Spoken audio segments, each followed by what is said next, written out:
The following message is best viewed on an oscilloscope.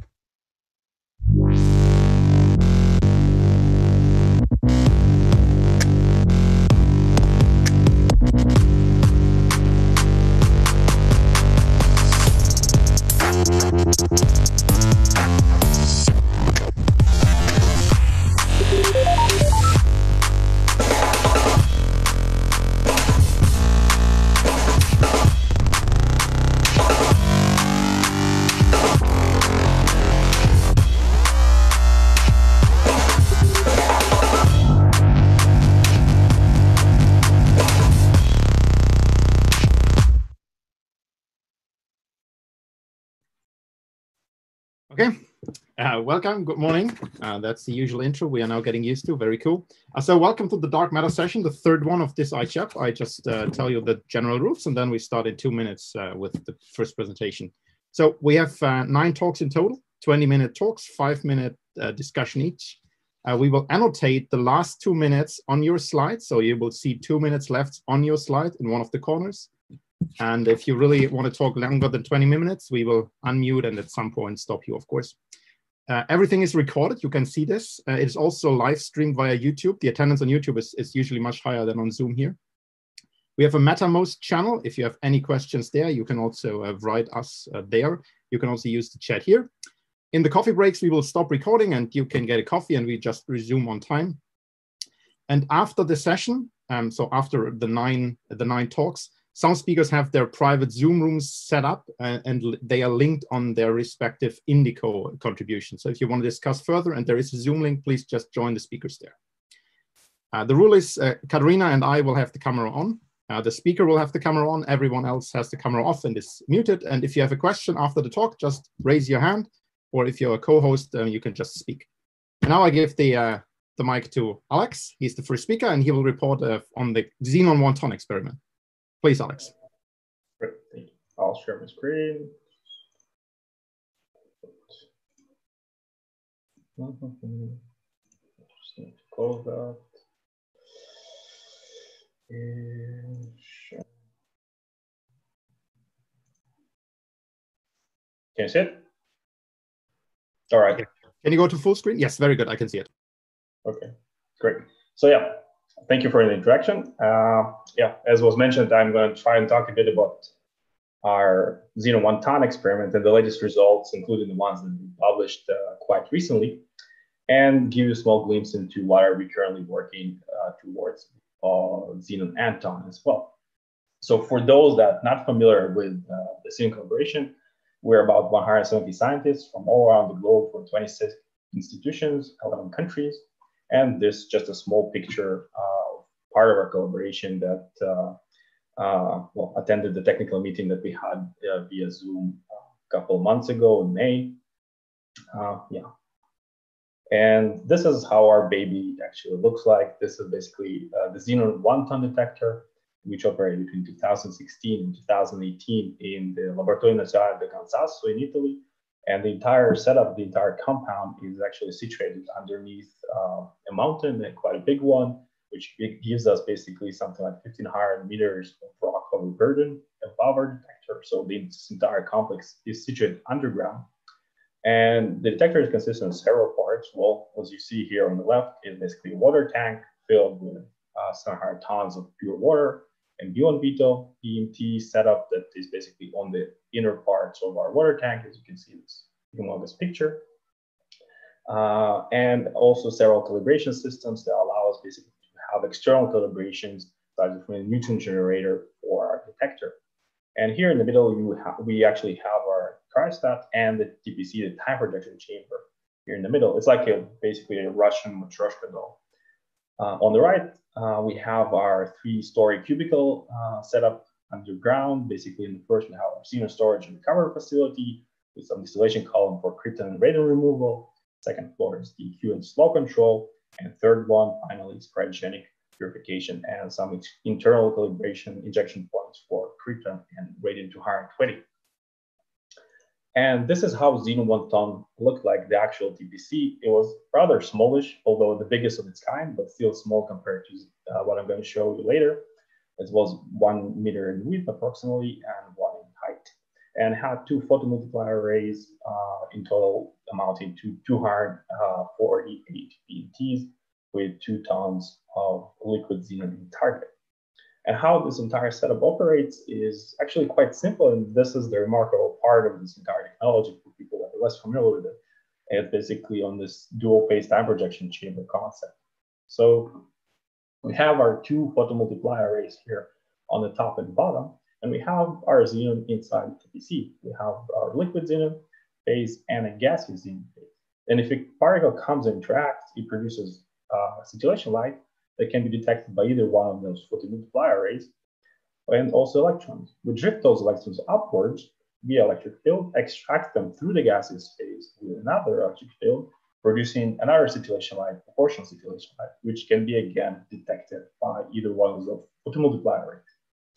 And for instance, that allows us to know a lot about the actual interaction that happens. So for instance, the time difference between those 2 signals, basically this time difference, allows us to reconstruct the Z position of the interaction. The hit pattern on those photomultipliers gives us basically the XY position, whereas the areas of those signals give us the energy. And well, the most important part for this talk is we can also discriminate between electron recoils and nuclear recoils using these 2 types of signal, basically the ratio between them. That's what you see here on the right bottom. It's because the electron recoils runs betas on top, and nuclear recoils, hopefully WIMPs at some point, are on the bottom. And this remarkable discrimination parameter space allowed us to get some of the best results possible in this kind of well, direct detection experiments. So our main analysis result that you see here, where we unfortunately looked in the nuclear recoil band, it's colored here in red, it's 2 sigma, the lower 2 sigma part. We looked for WIMPs, we didn't find any. However, we placed the best limits on dark matter nucleus scattering, basically what you see here. We also had a different search, basically using only this 2 part of the signal and also placing some of the best limits on nuclear recoil scattering. And we can also use this detector to probe other more exotic effects, such as the Migdal effect, where we again place the best limit on the planet on this interaction, or WIMP pion interactions, and so on. Besides looking at nuclear recoil, which is quite interesting for WIMP analysis, we can however look also into the electron recoil band, which is situated here, and colored here in green. And we did this basically looking into dark matter electron scattering in this light dark matter paper that I mentioned just a second ago. And we again placed some extremely competitive limits, basically on lower energy dark matter masses. We also had this Nature paper where we looked exactly in the same band and discovered an extremely rare decay process, basically 2 neutrino double electron capture with a half-life of, I think, 10 to 22 years or so, basically a half-life that exceeds the age of our universe significantly. And well, if we have this data, we can also look into something else. Sorry, we can also look into something else. Well, if we have a data, we can make a background model, as we did for this, for instance, the 22 double electron capture, and it would look something like this. It's a bit overwhelming. There's too many colors. So for the point of this talk, the main part is to concentrate basically on the black dots, which is our electron recoil data. The red one is basically the overall background fit. And the main contribution to this overall background fit, which is led to HAR14. It's one of our most, the biggest contributors from radium to HAR22 chain in this region. And as you see, even from this plot, well, the actual agreement between the Monte Carlo data is quite good in the entire region between 1 keV to 110 keV or so. However, in the energy between 1 keV and 30 keV, we managed to achieve something that such detectors never achieved before, basically extremely low electron recoil rate of 76 events per ton per year compared to keV. And that allowed us to look for essentially excesses, which we did, and we found one. And this actually was And it still is quite a big topic, I guess, in our community. And not only journalists got interested in that, but there's quite a lot of publications still going on, and something there were like a dozen or so produced every day trying to explain this excess that you see here in this gray box. So what we observed was basically an excess between 1 and 7 keV at low electron recall energy region, with a naive expectation that we have 232 events, plus minus 15, and the observed one is 285.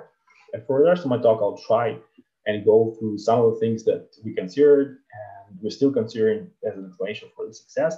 I can't go through all of them due to constraints of times, but I think some of them might be interesting for the people that attend here. So one of the first things that we considered, and we ourselves and other people actually started pointing out, is, for instance, well, maybe it's just some kind of a binning effect. Well, like there's an excess here, there's an excess here, so there's probably an excess here as well. So not really. And this, first of all, we don't really do a bin analysis. We do one bin profile microcloud analysis. However, if you also consider, like if you concentrate on this plot, this is the bin which you see here on the right. And what we did here was basically to have this energy range between 1 and 30 kV, bin in 1 kV bins, as in this plot that we used. Again, I want to stress that these plots are used only for illustration. We don't actually derive any likelihood or anything like that from those. And basically what you see is that if we shift the energy scale from 1 to 30 kV to 1.5 to 30.5 kV while keeping the 1 kV binning, well, the significance of these supposed deficit actually fluctuates quite significantly within 1.5 to 3.4 sigma local significance, while the max global significance is 2.3 sigma, whereas the excess part here persists. Basically, just in other words, there is no statistically significant meaning to this point or this point here, which is basically just the others. We can also illustrate it a bit there while considering also our energy resolution. So what we can do is we can fit a kernel density estimation method to these data points in black, and that's what you see here as this black line, where the kernel width is basically into our resolution. So, and we can actually have this green and yellow bands from drawing Monte Carlos from the background model. As you can see here, if you actually even consider the energy resolution in this case, well, the local significance and global significance of this excess region is quite high, whereas these regions of supposed deficit and excess are actually extremely low. Basically, don't even reach 1 sigma global significance. So we can actually quite easily discard these statistical flaws as an explanation. So someone else can say, well, maybe you mismodeled your background. Well, for that, we check our background model with gradient calibration data. It led to 112 beta decays, which we use to calibrate our electron recall band. And this is what you see here, basically, of those blue dots. And there's going to be another plot that showcases quite well later. And we see a good match between Monte Carlo and data, even up to low energy thresholds. It's also not a threshold effect because, well, our threshold is around 1 kV, whereas the excessive majority of it is 2 and 3 kV, where basically the efficiency is still extremely high. And we also try to double our threshold, and the excess still persists. And we try to do other profile likelihood analysis and the excess still persists. So maybe we didn't mismodel on background, but we just slightly mismodeled the shape. And it is actually possible because I'm not an expert in this, but as far as I know, the beta decay spectrum, which is the most biggest contributing part to this thing on lead to hard 14, is very hard to model at lower energies. And there is a bit of uncertainty on actual shape at lower energies, and maximum 6% of uncertainty, as was determined by an expert on such decays, which is actually done a dedicated study for us. However, to account for such an excess, we need more than 50% of uncertainty on that shape. So we can discard that as well. But, sorry? So could it have been some kind of an instrumental background? So two of the main backgrounds that we consider in this kind of analysis, especially these energies, are AC. accidental coincidences, and surface background. So accidental coincidence, as the name says, basically randomness 2, randomness 1 paired together to create generating an event. And that's what you can see here in this yellow band.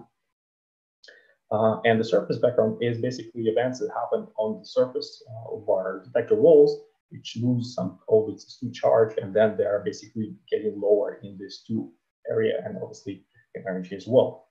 However, both of them lie extremely far from not only the ER band, which you see here, but also the excess region still between 1 and 7 keV.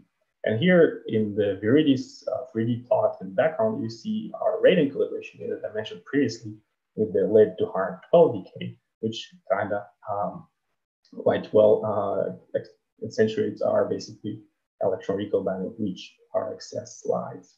So could have we missed some background? And one suggestion that was suggested by colleagues and internally as well is argon contamination on our detector. And if we have some kind of an argon leak in our detector, basically air leak, which introduces argon, we can have an excess of similar magnitudes and similar quantities. However, in order to account based on preliminary estimations, in order to account for such an excess just from argon contamination, we would need to have a rate of something like several liters per day of an air leak. Whereas based on our GMS measurements and basically the purity of our detector operation without sign 1, which we're using for this analysis, the rate of air leaks in worst case scenario would be lower than 1 liter per year. An additional caveat with argon is basically that it produces a monoenergetic peak at 2.8 keV, whereas the best monoenergetic peak that we can fit to this excess is slightly lower at 2.3 keV. However, we're still debating this also internally, and there are quite a number of studies still trying to understand whether this background can contribute in some additional way, or maybe there's some kind of additional contamination source that we still haven't considered. So it's not, if it's not argon, maybe it's a different kind of background. So maybe it's tritium. And this is something new that people recently enlisted in our field started thinking about. If we fit tritium to our excess that you see here, their actual significance is quite high, 3.2. And tritium has a long half-life, 12.3 years, and can be introduced to our detector in various means, for instance, just from its atmospheric abundance or basically through cosmogenic activation. And first, for cosmogenic activation, xenon, fortunately, we don't have any measurements to measure that. However, we could estimate and basically track the path of our xenon from above ground, where it can be actually activated, to underground and eventually up until our purification point, because this tritium would be removed by our gas purification system. And the best estimate that we could achieve was basically to have something in the ballpark of 10 to the minus 27 tritium ratio to xenon mole per mole, whereas the fitting concentration that we need here is something around 10 to the minus 24. So again, it's our orders of magnitude, so it's highly likely that we have some kind of a still activation, cosmogenic activation of xenon happening that produces tritium. However, we can get tritium in a different way, like I mentioned. We can get it basically in many different materials. So at some point, if our materials were exposed to water or some other, obviously some vapor or something like that, so these materials can then later release when they're installed in our detector, also treated water and gaseous tritium. And like I mentioned, we need something like 10 to minus 24 mole per mole to account for something in the ballpark of the success. We can constrain those, first of all, from the ratio of treated water to water, which is 10 to minus 17 mole per mole. And then basically it means that we would have to have a ratio of water to xenon in our detector or level of 100 ppb or so. However, from the fact that actually we see light in our detector, because, well, and from log field measurements, we know that this level should be higher or higher less, so at least 1 ppb or so. So we can discard that. The other way, one with deuterium, is much harder to constrain. Basically, a ratio, you can see the same ratio for tritium and deuterium as the water one. And to extend excess, again, we need something like 100 ppb or so. However, we don't have any measurements or constraints on deuterium level. So we try and use oxygen instead. And we get from our electron lactone, from purity measurement, that we have a level of less than 1 ppb. or because we don't have any direct measurement or constraint on deuterium, we still keep it as a potential maybe. And so far we have a tritium explanation. We have also another explanation that probably is much more interested in terms of physics and excitement, and this is axioms. So what we consider was the most generic possible model that we can think of in terms of axioms. So axioms that can be produced in the sun and then be detected in our detector via the axioelectric effect, basically adding another coupling here of GIE. And basically we treated all of those models as 3-dependent parameters, and where you see the fluxes as they're generated in the sun, and then eventually this mirrored spectrum as we should detect them. And then by fitting this, we get a 3.5 sigma excess. However, if we obviously introduce tritium into our detector, basically the axiom is favored only at 2.1 sigma over the background plus tritium. So hopefully we don't have any tritium. Well, because we have a fitted excess of over 3 sigma, we can draw basically contours, confidence contours, which we do. And I'm sure quite a lot of you have seen this previously. Unfortunately, so this is only a projection of the Primakov effect versus the ABC. Okay. And basically, unfortunately, the problem is that the majority of this interpretation is currently excluded by the red giants and the white dwarfs cooling rate, because astrophysicists don't really like if we introduce random axioms into them, they start cooling their stars too fast. So this is quite a contentious point, or I know there are some studies that try to alleviate those measurements somehow, and basically alleviate those constraints somehow. There are quite a few other things that can actually be fitted, such as axion-like particles, dark photons, and monogenetic peaks. Unfortunately, I don't have much time to actually talk about them in detail, but you can read about them either, for instance, about the neutral magnetic moment in our own publication, or other publications that should be presented here as well. So what do we do next?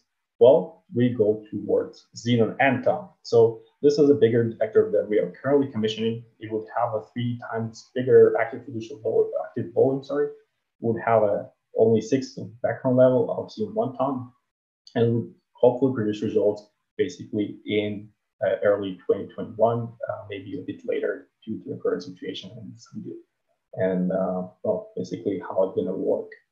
And not only that we're going to probe this parameter space that I mentioned previously and try to discern between tritium and so on, we're going to basically have the ability to probe a big energy range between basically supernova neutrinos on the KD scale to neutrinos that will be decayed on the MeV scale. And why we can do that? Because besides the much bigger time projection chamber we introduce also a new liquid emphysema purification system for faster purification, a new red installation column to remove this late to HAR14 background and try basically alleviate this background as much as we can, and a new neutron basically that allows us to tag neutrons in our detector. And this brings me nicely to the summary. Basically, using xenon and TOM, we would hopefully not only be able to reduce our, basically go down with our sensitivity as low as possible, and hopefully maybe detect some WIMPs. And you can read more about this in the latest sensitivity paper. And it heard about axioms versus tritium in an order of scale of several months. We will be able to determine basically discriminate between axioms and tritium in xenon and TOM when it's operational. And after about a year or so, we'll be able to get ready to 4 or 5 sigma if the success persists. And that's pretty much it. Thank you very much. I'll leave you with this first scintillation pulses that we got from xenon and TOM during commissioning. But this is just one pulse. If you want to follow us, just go to one of those links. Thank you very much. Thank you very much, Alex. Other questions or comments? Please just raise your hand or let me know otherwise that you will have a question.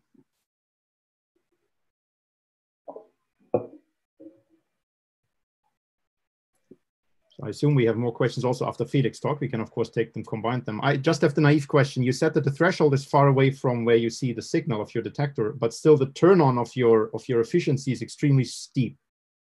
Yes, but it happened. I can show it to you. Okay. Yes, exactly. But this is 1 kV, this is 2 and 3 kV. And here the efficiency is still 90%. So, or basically sort of suction efficiency at around 90% and so on. So yes, there would be eventually some threshold effect. However, this would be happening closer to this bin rather than 2P. Okay. So obviously, if you double the analysis threshold and the excess still persists, I guess there is something there. Right. Okay. Now we have more questions. So Jing Lai first, please. Yes. Just mute yourself. Yes. Yes. Can you hear me? Yes. Alex, very nice talk. Congratulations on these new results. I have one question about the shape uncertainty of your background, which is that there are recent nuclear physics calculations that indicates that the dominating lead-212, lead-214, sorry, 214 is the dominating, and also maybe krypton-85 may have large systematic uncertainties in the theoretical shape. Can you comment on whether, for example, krypton-85's shape can cause this, you know, unexpected access? As far, you can see it actually here. This is why I opened the slide. So krypton-85 is extremely subdominant compared to lead-214 here. I'm not aware of any dedicated studies for low energies as we did for lead-214, but if it's so subdominant by an order of 9 to more, actually, I highly doubt that it contributes much.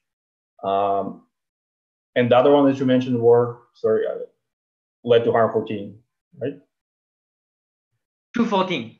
Yeah, so for that, we did the study that I mentioned with Javier Mujo, basically looking at the uncertainty at the lower energy scale that you see here, basically, and the shape uncertainty on the lead-214. And you can see basically this variation of 6%. And there's basically an entire appendix that describes the calculation method that this team made. I think they published a paper recently that described this, maybe last week or so. Very good, thank you. Mm-hmm. Okay, we have more questions. The next one is Kalpana. Please unmute yourself. Hi, can you hear me? Yes. Hi, so thank you for the nice talk. I have a question. You mentioned that tritium is produced cosmogenically in xenon. Well, activated, yes. So. Okay, so what is meant by that? I couldn't quite understand it. I mean, what is the how it happens? What happens? I mean, to be honest, I'm not exactly sure about the chemical process that generates it. I think the majority of contribution is basically the treated water. So we have some water basic contamination, and eventually we remove that as well. So if you have some cosmogenic activation, you're not going to activate xenon itself. We're going to activate some other thing that is going to create treated water. I hope it kind of answers your question. Because it does not activate, obviously, atoms of xenon. So it's there is some impurity that we have in xenon that is being activated.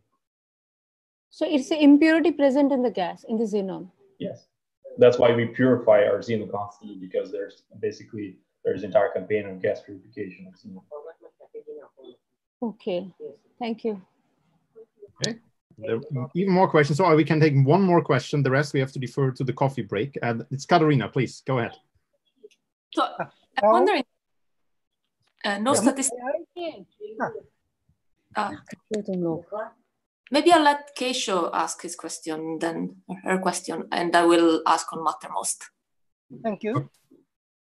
I have a question. Yes. I understand that at this moment, the electron excess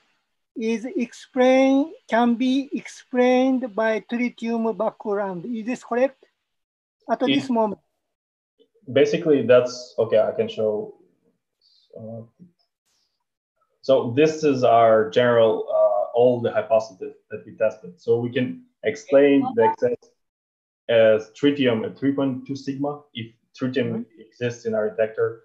Our solar axioms that you consider are favored, even slightly favored if we consider basically the tritium plus background. Compare basically 3.5 just for axioms and 2.1 for combined background tritium. So yeah, So there is a potential explanation for tritium simply because we can't currently constrain the rate of tritium very well. And that's the message. So, in summary, this excess could be from tritium background at this moment. It is still possible, yes, especially because the interpretation as solar axioms and is, like I mentioned, is in quite contention with astrophysical observations.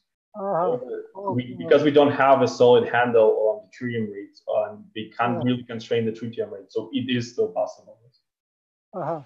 So let's expect future run, okay? Future experiment, okay? Yes, exactly. I hope, yeah.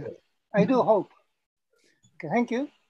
Okay, thank you. I think we all hope that. Thanks again, Alex. So we have to stop the discussion here. Okay, we have on Mattermost. You can just answer to your to the talk that is there. So we list all the talks on Mattermost. You can just have a thread under this, and I am sure Katarina or others will have questions. Okay. Thanks, Alex. I'll stop sharing. Okay. Thank you. Very good. And then we move on. We stay with this topic, and Felix will give us now the theory perspective or some possible explanations. Felix, whenever you're ready, please share your screen. Very good. Can you hear me? Can you see my screen? Yes, all good. Perfect. Okay, great. Hello, everyone. Good morning. And thanks a lot for the opportunity to give this talk, in particular for the flexibility of the conveners, because I changed topic last minute. Because I've been, like many others, quite excited by the Xenon 1 ton results that we just heard about, and worked on 2 papers that appeared in the past month that I want to talk about today, together with some other interpretations that have been presented. The first paper is together with my PhD student Fatih Ertas and the group of Jörg Jecke, and the second paper is together with other members of the Gambit community on essentially global fits of models of axion-like particles. So I can be very quick on this slide because Alex has just given a very exciting and thorough presentation of the Xenon 1 ton excess. So we have this number of excess events in electronic recoils with energy around 2 to 3 keV. And there are several different signal hypotheses, including solar axions and solar neutrinos, for which the significance of this excess is greater than 3 sigma. So this is interesting. It's also important to emphasize again that there may be more conventional explanations, in particular due to an unaccounted tritium component, which also gives a reasonable fit to data. And I will come back to this towards the end of my talk. So I think it's fair to say that this result has created quite a huge excitement in the community. The paper by Xenon 1 ton has gathered something like 100 citations in a month. And there have been over 50 ambulance chasing papers over the same period of time. Also, I want to apologize for not being able to cite everyone and give credit to every idea. I will just kind of make a subjective selection of the things that have been proposed. And the first possible explanation in terms of new physics of the Xenon 1 ton excess is that Xenon 1 ton is seeing either the scattering or absorption of particles produced or accelerated in astrophysical systems. So particles produced, particles with relativistic or semi-relativistic velocities. We've already heard about 2 examples. The first one, kind of the flagship interpretation of the Xenon 1 ton collaboration, are QCD axions produced in the sun. A second possible interpretation are solar neutrinos with non-standard interactions that would allow them to scatter at the observed rate in Xenon 1 ton. Then there's also been a lot of interest on the idea of boosted dark matter. So these are dark matter particles that get accelerated through some process to a velocity of the order of 10% or so of the speed of light. And finally, you can also think of particles produced in dark matter annihilation or decay that could have sufficiently large velocities to create this kind of signal. At the bottom here, Just two examples, the boosted dark matter interpretation and the solar neutrino non-standard interaction interpretation, just to show that it's generically relatively straightforward to obtain a reasonable fit to the excess in these kinds of frameworks. But of course, the purpose really of the xenon 1-ton experiment is to search for dark matter. So it's interesting to think about whether the xenon 1-ton excess can be explained in terms of non-relativistic particles gravitationally bound to the Milky Way. So that in a sense, xenon 1-ton is really seeing what constitutes the local dark matter density, or at least a fraction of the local dark matter density. This is, after all, what we're kind of all hoping for, that xenon 1-ton will reveal to us. Now, the simplest interpretation that you could think of, which is elastic dark matter electron scattering, doesn't actually work. You don't get a good fit to data for this interpretation, even if you kind of play around with form factors and allow momentum-dependent interactions. So the kind of most standard interpretation of electronic recoil events doesn't quite work. But there are many ways in which you can make it work if you make the model slightly more complicated and arrange for additional energy release in the detector. You could imagine, for example, that dark matter has some kind of excitation and then de-excites upon scattering with electrons in the detector. This goes under the name of exothermic dark matter. Luminous dark matter is kind of the same idea, except that this is spontaneous de-excitation. So the excited dark matter particle emits a photon as it traverses the detector. Another idea that has been suggested is called Rayleigh dark matter, where dark matter actually scatters with the nucleus, but in doing so emits a photon. So all of these in principle work, but of course you kind of need additional structures, additional complications in your model. There is actually a much simpler possible explanation, which is that xenon 1-ton is not seeing scattering, but the absorption of dark matter particles. And these then would have to have a keV scale mass and be bosonic, so that they can be absorbed in a process essentially analogous to the photoelectric effect. And there are two very well motivated candidates that would do exactly this. The first one is axion-like particles, so particles like the QCD axion, but with larger masses. A slight subtlety here is that these particles tend to be unstable, so you need to find a way of suppressing their couplings to photons, but there are models in the literature that do just that. And the second possibility is dark or hidden photons, which obtain couplings to standard model particles through mixing with the visible photon. So for both of these particles, we have a good understanding of how they may be produced in the early universe. And they can be produced via what is called the misalignment mechanism. So the idea being that the kind of classical field starts off at a value that's different from the minimum of the potential, and then over the evolution of the universe starts oscillating in around the minimum of the potential. And these coherent oscillations essentially then source the creation of non-relativistic dark matter particles. For hidden photons, this is slightly more complicated. The misalignment mechanism actually requires a non-minimal coupling to gravity, but this has been shown to work equally well. So this idea kind of trivially gives a good fit to the excess, because what you expect is that you get electron recoils with energy equal to the rest mass of the dark matter particle. You can neglect their kinetic energy. So to first approximation, you get a monoenergetic peak at the rest mass. But then, of course, the detector has finite energy resolution. So this actually ends up giving a reasonably good fit to data. Xenon 1-ton doesn't actually show this kind of fit. They prefer to just set upper limits on this model for reasons that I will discuss towards the end. But if you just do this in a naive way, you get something that looks like the plot down here. You can already see the kind of improvement in chi-square. I'll come back to that as well. Now, the problem, as we've already heard in the previous talk, with many of the possible interpretations of the xenon 1-ton excess are astrophysical constraints, and in particular stellar cooling. So the idea is that many of these light particles can be produced in astrophysical systems and would contribute to the energy loss of these systems. And in particular, we have a reasonably good understanding of stellar cooling rates in white dwarfs, in red giants, and in horizontal branch stars. So from these systems, we actually get strong constraints on the possible xenon 1-ton interpretations. You can see that in the plot here on the right, which has in red the kind of allowed parameter region considering stellar cooling constraints, and in blue, the preferred xenon 1-ton interpretation for the solar axion case, so axions produced in the sun.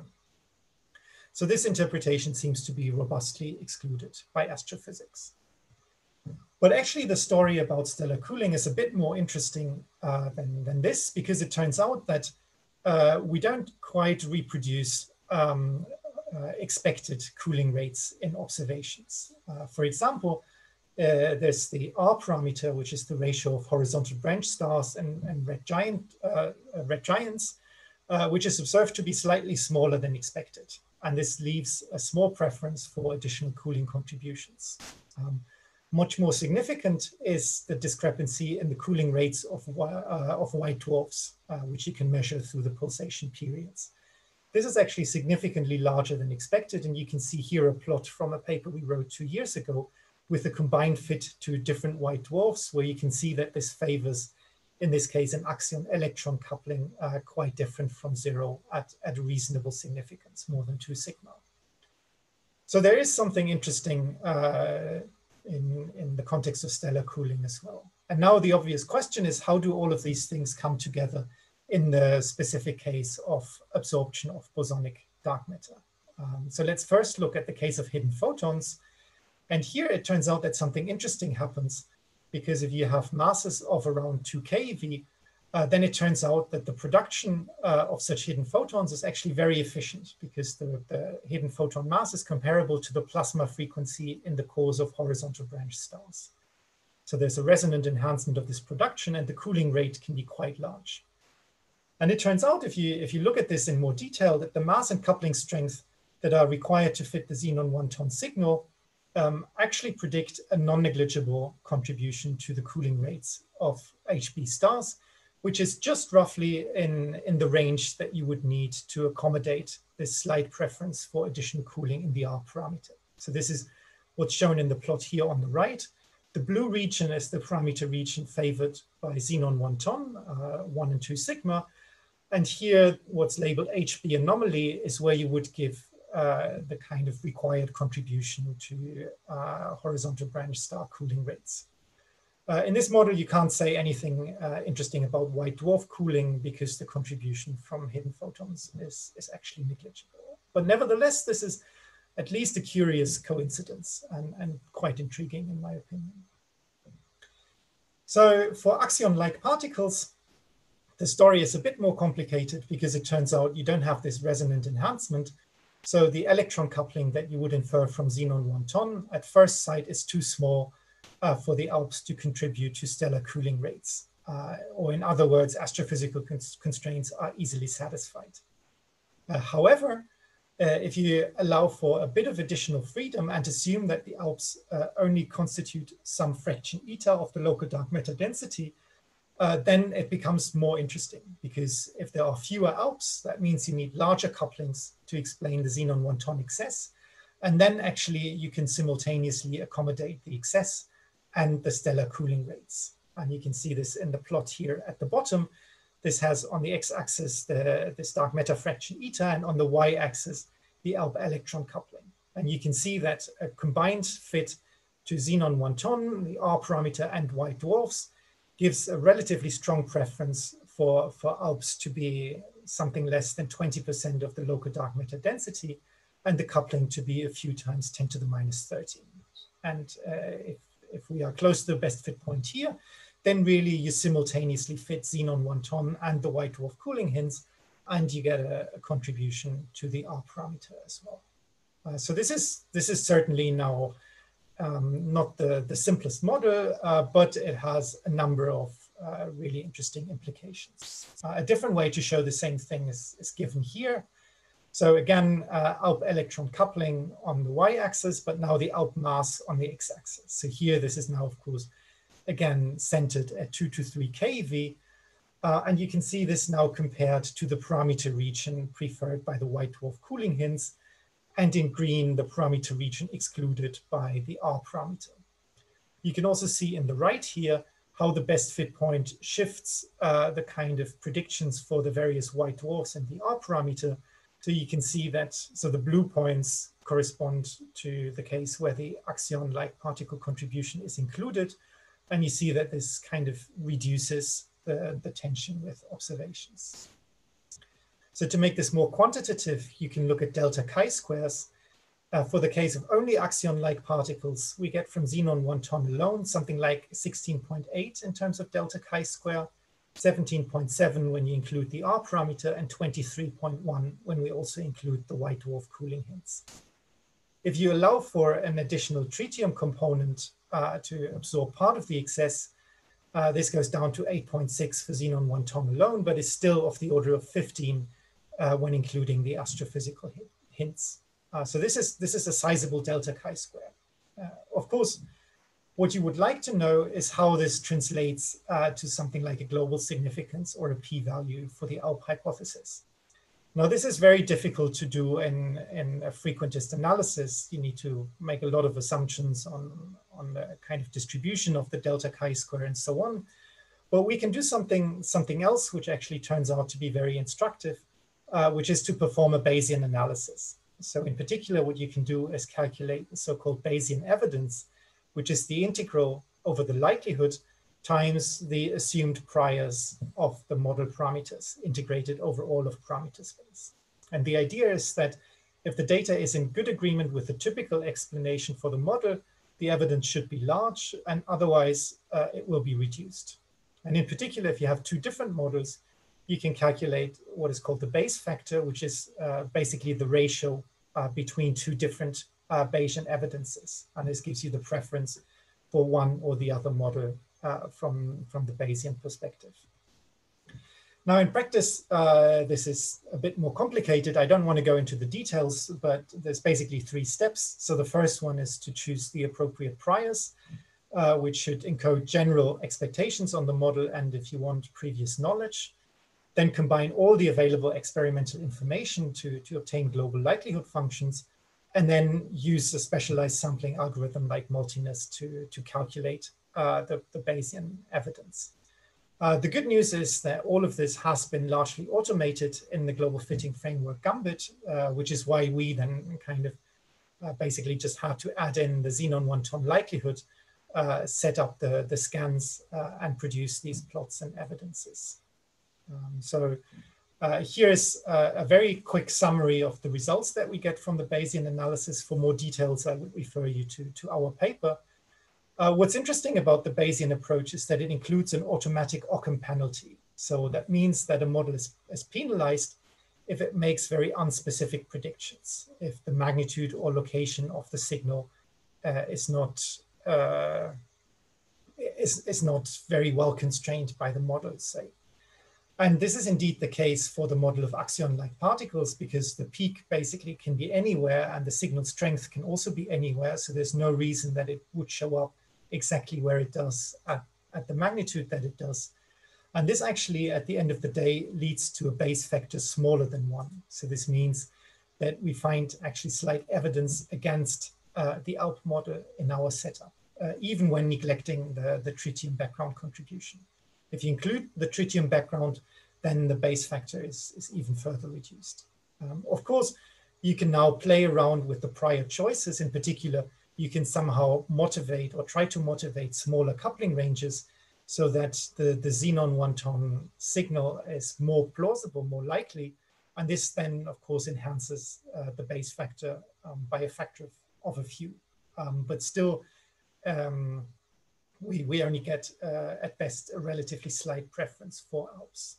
So the bottom line, the kind of take-home message here, is that axion-like particles and also hidden photons can certainly fit the xenon 1 ton signal and also fit astrophysical hints potentially, but they certainly did not predict any of these things from first principles. at least not in any specific way. So just very briefly, what's happening next? Now, of course, as we said in the previous talk, we are all very excited about what future direct detection experiments will tell us about this. And if the excess is confirmed, then one of the really interesting things will be to measure its time dependence. And one of the reasons is that this actually allows to distinguish dark matter scattering and dark matter absorption, because the latter does not exhibit an annual modulation. However, something else can happen, which is quite interesting, which is that in hidden photon and ALP models, you can actually have relatively large inhomogeneities on small scales, things like axion mini clusters.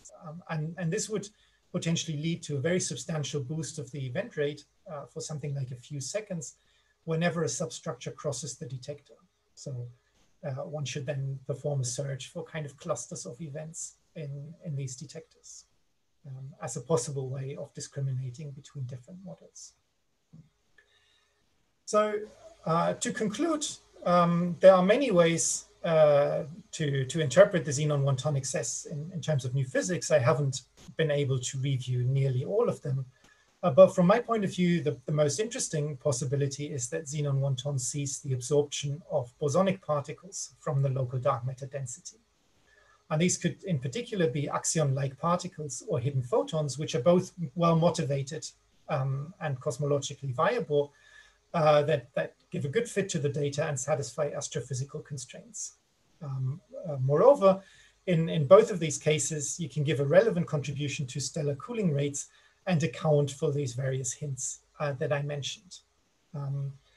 But then it's important to keep in mind that while there may be a strong local preference for these models, there's no real preference for them from a Bayesian point of view because they make fairly unspecific predictions. In any case, I think it's certainly true. It has already been true, but it's even more true now that the next few years will be very exciting for direct detection experiments. Thank you very much.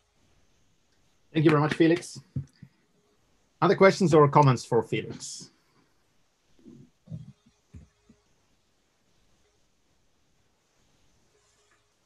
I'll wait for the hands. Felix is also available in a Zoom discussion. You can find the connection details in the agenda as well.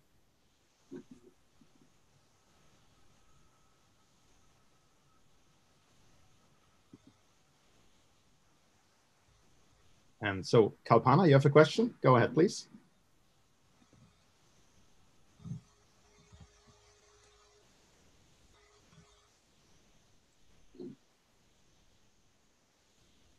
Kalpana, you had raised your hand, or? Yes. Can you hear me? Yes. So thank you for the nice talk. I have a question that you discussed that the bosonic dark matter candidates can explain this excess of events. Yes. So I want to know if the scalar dark matter particles can also explain this. Is it possible? Yes. So indeed, in terms of, if you just look at xenon one-ton, then it's essentially, you get exactly the same signal for any kind of bosonic particle. So this is really a monoenergetic peak at the rest mass of the particle. What changes for scalar as opposed to pseudoscalar particles is the astrophysical predictions. So my understanding is that scalar particles have an enhanced contribution to stellar cooling and therefore would typically be disfavored by things like the R parameter and white dwarf cooling rates. So there you again run into the kind of problem that you can't satisfy all constraints simultaneously. But from the point of view of just xenon one-ton, I think all of these models are equally good fits.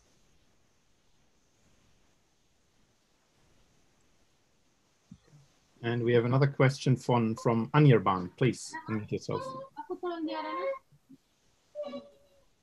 Yeah. Hi, Felix. Hi, it was a nice talk. I have a question. Like in the end, you mentioned about this the passing of axion mini clusters through the detector, which can enhance the signal by maybe many orders of magnitude. Do you have any like estimate like how frequent that kind of event could be, or So for the case of axion-like particles, I don't. For the case of hidden photons, this is actually something that was looked at by my collaborators, so the group of Jörg Jecke, and they estimate that these events would happen several times per year. So this is not extremely rare or extremely unlikely. This is something that should happen within the runtime of a typical direct detection experiment. Okay, and how big are these clumps? That's a good question. In terms of spatial dimensions, order hundreds of kilometers. So passing time would be of the order of seconds. In terms of the overdensity, I'm not exactly sure. Okay. Thanks. Thanks. And thanks, Felix. Again, there are no raised hands right now, but again, Felix has a Zoom session and we can discuss on MetaMost. Thanks, Felix. Thanks a lot. And then we move to the last talk of this session, which is from Mariano, also an exciting new development, which is the sensor experiment. Whenever you're ready, please share your screen. Great, thank you. All right. Okay. Can you see my screen? Yes, that's good. And I can see you and I can hear you. Please go ahead. Great, thank you. So thank you for the collaboration, for this opportunity. My name is Mariano Cavavie. I'm a PhD student here at the University of Buenos Aires in Argentina. I'm talking on behalf of the Sensei collaboration. And I'm going to talk to you about the Sensei experiment and ultrasensitive search for ICHEP dark matter. We're going to talk about the Sensei experiment itself, about the Skipper CCD, which is the device that we use to get our dark matter searches. We're going to talk about the last result we had on this year, which was about April this year, before the COVID, at least here in the Americas. And we're going to talk about the perspective for the future in the next year for Sensei. So the Sensei collaboration is a collaboration among some universities and institutes in the US, from Fermilab, Stony Brook, and the University of Oregon. We also have people abroad, which is, I don't know if you can see this. Oh, sure, okay. From the Tel Aviv University in Israel, and from the CONICET in Argentina. We are a fully funded collaboration by the Hagen Simmons Foundation, and we have leveraging R&D support from the Fermilab laboratory. So in the last years, from the beginnings of Sensei, we started from the demonstration of subelectron noise in a Sensei prototype up to the last news that I told you, which was the dark matter search with an underground round of the Sensei first grade science Skipper, which is the final form of our devices that we're going to use and scale when we go to SNOLAB in the future. In the bottom here, you can see from the beginning in 2017, the subelectron noise. You can see the 0, the 1, and the 2 electron peaks that you can read in the CCD without having any doubt. If you have 0, 1, or 2, I mean, you have some significance. And you can see this both for very low energies. By this, I mean 0, 1, or 2 electrons, or very high energies when you have around 777 electrons. If you continue on the bottom in the center, you have the 2018 result, which is a high cross-section dark matter constraint, which was done with a Sensei prototype on the surface. And on the bottom right, you can see what is the Sensei at minus last result that I'm going to talk about you in a few minutes. So what do we look for? So what we look for is dark matter and electron scattering. We look for electron recoils in the sub-GeV dark matter range in a Skipper CCDs. So that's what Sensei is about. So our benchmark models will be dark matter electron scattering and dark matter absorption. So for example, we can have a dark matter candidate that may interact with one of the electrons in the valence band, and you can promote this or more of one electron to the conduction band depending on the energy of the recoil. That creates a whole electron pair, and the whole will be captured by the pixel of the CCD as its device to do that. So what you have is the CCD as an ionization detector. You have the dark matter interaction or absorption. In any case, you have a dark matter, a heavy photon, for example.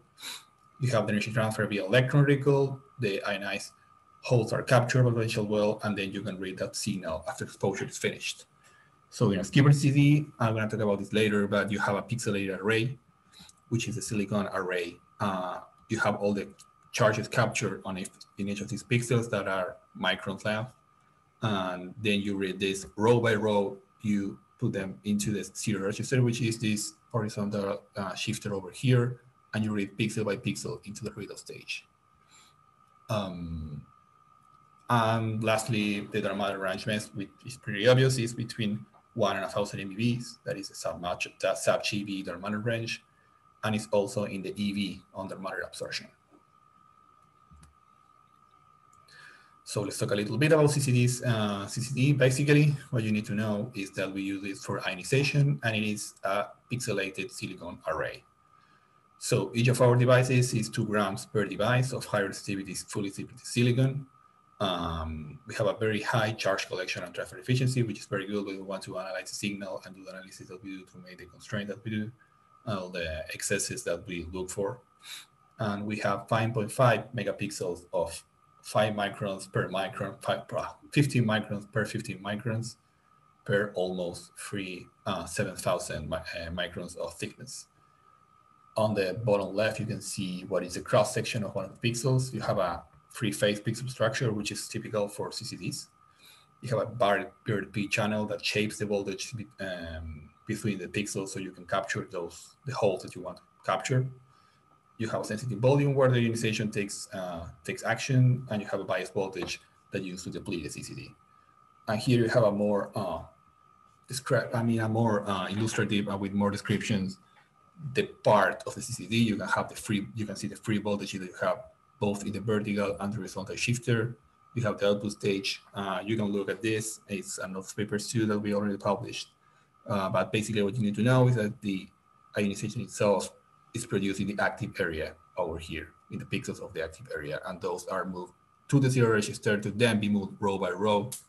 They are moved row by row to the serial register, and they are moved pixel by pixel to the output stage where you read them out. So what is a skipper CCD? So as I already told you, we work from the 1 MeV to the 1,000 MeV Darmada range, or in the EV Darmada range. We're talking about Darmada absorption. So what we have is very small signals, and we're looking for electron recall. So we have a very small signal. So we need a very low energy threshold. And that's where the skipper technology comes into, because what the skipper technology allows you is to read repeatedly the same pixel, so you can actually achieve sub-electron noise without destroying the charge that you are reading on each pixel. So what you have is that, for example, in a conventional CCD, you have a 2-electron noise. In a skipper technology, with use of skipper technology, you can achieve sub-electron noise down to, for example, 0.1 electrons. So your energy threshold goes down to 1.2 electron volts, which is the silicon bandgap of the CCD. So you have a very low energy threshold, which drastically increases your sensitivity in the attribution of energy. On the right, you can see the images that depict this. For example, in the top, you have what is the readout noise versus samples per pixel plot, which shows you how the readout noise goes with this function, which is the fact that you have the readout noise for n samples. When you read repeatedly the same pixel n times, the noise that you actually have is reduced by a factor of the square root of n of what you will have if you only read once. And on the bottom right, you can see the picture that I told you, but it's pretty good to show the idea that we are actually achieving sub-electron noise in this case. So what we do? I already told you, in conventional CCD, charge is moved to the sense node, areal once, then it's read and lost. So what happens is that when you have longer integrations in a conventional CCD, you can reduce the noise, but you cannot beat the 1 over F noise, which is the low frequency noise. And it's one of the main noises that you have in a CCD, in a normal conventional CCD. And I already told you that skipper CCD, what it does, it moves towards and backwards the same charge, so you can actually read it more than one time. What it uses is a sense node that is floating in the other. You have the serial register on one part, and what you have in the other part is a floating sense node with the amplifier and the output stage, where you create the signal and transform it into a voltage. So simply what you have is a place where you take the pedestal, which would be the baseline of the signal of your pixel. You have all the charges that are summed up in the summing well, which is one of these pixels that are in the end of the serial register near the output stage. What you do is move all these charges through the output gate to the sense node. You then take an image, you measure the signal for a particular time, and you can reduce those. That's what's happening in a commercial CCD. What happens when you are using a skipper CCD is you can do this movement back and forward, and you can actually repeat without destroying the charges and copying the amount of charges that you have in the sense node, in a floating sense node in the other part of the CCD, where the amplifier stage is. So what do we mean when we say that we reduce the 1/f noise? What we say is that we have for example, if you have a high frequency noise in a regular CCD, this compensates both in the pedestal and in the signal, both in the baseline and the signal, so you don't have that kind of noises affecting your signal and basically your real noise. These are very, it's illustrative, right? But you have the high frequency noise effect and the low frequency noise effect, both in the top and the bottom. What happens when you have a skipper CCD is that you're taking multiple times the same. You can reduce your integration time, but you can take multiple times the same pixels. So what happens is that you auto-compensate because you're taking the pedestal multiple times and you're measuring the signal multiple times. So at long term, the effect of the low frequency noises compensate with itself, both in the pedestal and in the signal. And you can achieve this reduction in the 1/f noise. So let's talk about our setup. The location and shielding. The setup is Fermilab. It is in the shallow underground Minos site. Maybe you know about that. It's been inside the Fermilab National Laboratory. It's 107 meters below surface. So being underground reduces the moving environmental radiation a lot. And then to reduce the gamma environmental radiation, we use lead bricks that surround the CCD. Inside the CCD, inside the vessel, we have 1-inch bricklets, which are this over here. That's around the CCD in the inside. And then we have a lot of CCDs, a lot of bricks, bricklets, lead bricks of 2 inches that are around the CCD outside it that we added this year. So we operate on 145 kelvins and we have a high vacuum regime so we can reduce dark current without generating any undesired effect that affect our signal, just as CDI, which stands for charge transfer inefficiency. Okay, so lastly, we can talk about electronics and the inside the vessel. On the right, you can see what is inside the vessel. You have the CCD over here. You have the lead bricks that we talk about. We have the sense that sense the temperature. And it's important to understand that we have an electronic that was specifically designed by engineers in Fermilab to read out the skipper CCD. This one is called the LDA board, which stands for low threshold acquisition. And the fact that this board allows you to the multiple reading of different CCDs from one or more computers, so you enable scaling of the number of CCDs that you can use, and you can think about doing this in a massive scale, which is our plan, right? Now, starting talking about last result, let's talk about the quality cuts. So we have a lot of images here. You can see what is a normal image that we use here. This is a fifth of a quadrant of one of the 22 images that we took. So it's a very small portion, but it's a very good idea because you have an electron over here. You have some gamma ray electrons that were produced that are the most, these that are kind of roundy. And you have, for example, here a mu that is cut over here. So the basic idea is that we use a lot of quality cuts, that allow you to mask some part of the CCD that you don't want to use for a signal because you know you have some, for example, bad pixel or the spikes, which is some pixels or some columns that have more, that generate more awfully dark current or from thermal agitation because of defects. You have zero register hits, which are these over here, which are this. That happen when a high energy event interacts with the CCD, but in the zero register, so that event is confined in the zero register. It goes broad and it cannot go into the active area, so you have something that goes in one direction. You have to mask that out. You have bleeding, which has to do with the CDI. That is when some charge is left behind. You have a track of high energy events, for example, over here or here. You have the halo, which is something new. The halo is a correlation between the low energy events near high energy events. We say that it's new because it's not described in the literature, and we're actually doing a lot of work trying to understand what's going on there. This is in the paper. I'm not going to talk about that in detail here, especially because we actually don't know what's going on. But what we know is that we have some correlation in space between the low energy events and high energy events. And finally, the last that is worth talking about is the loose cluster tool. The loose cluster, which is something that we use to the two-electron analysis. What we do is we don't use for the two-electron analysis zones where we see a lot of one-electron events. We say that we don't know why do we have some zones that have an excess of one-electron events. We kind of expect these things to happen because of defects and stuff.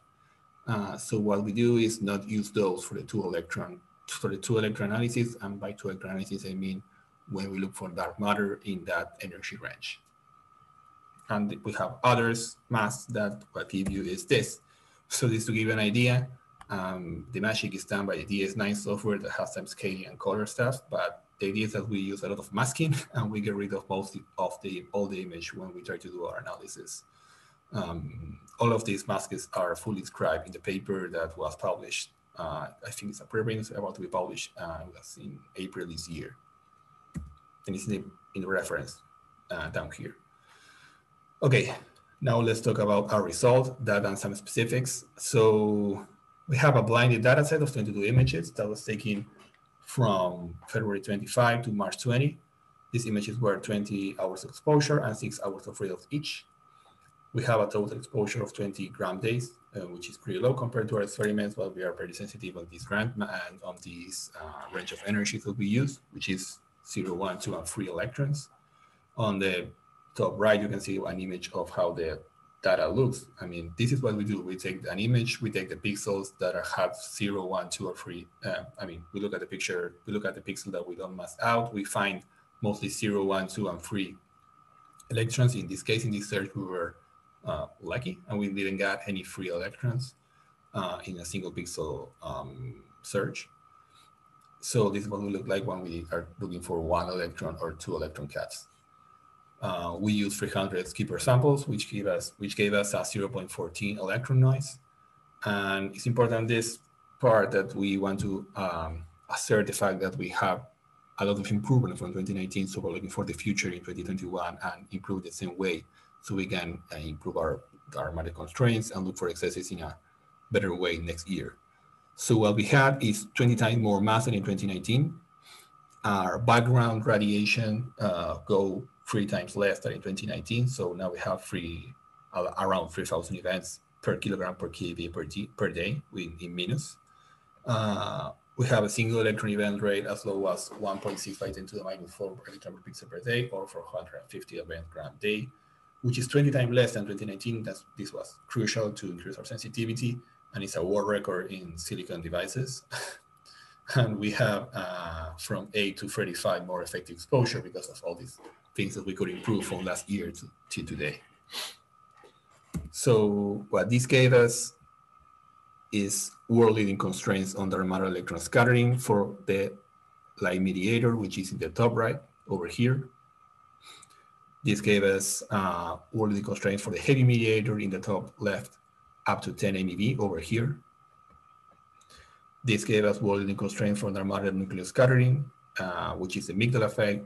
It's in the bottom left through light mediator from 600 keV to 5 MeV, which is over here, and gave us world-leading constraints for dark matter absorption electrons, which is the bottom right from the silicon bandgap to 12.8 eV.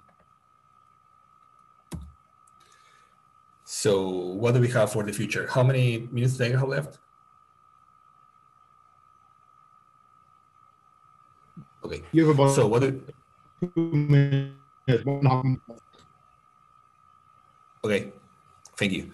So what do we have for the future from the demonstration of a 0.068 electron noise in a sensei prototype?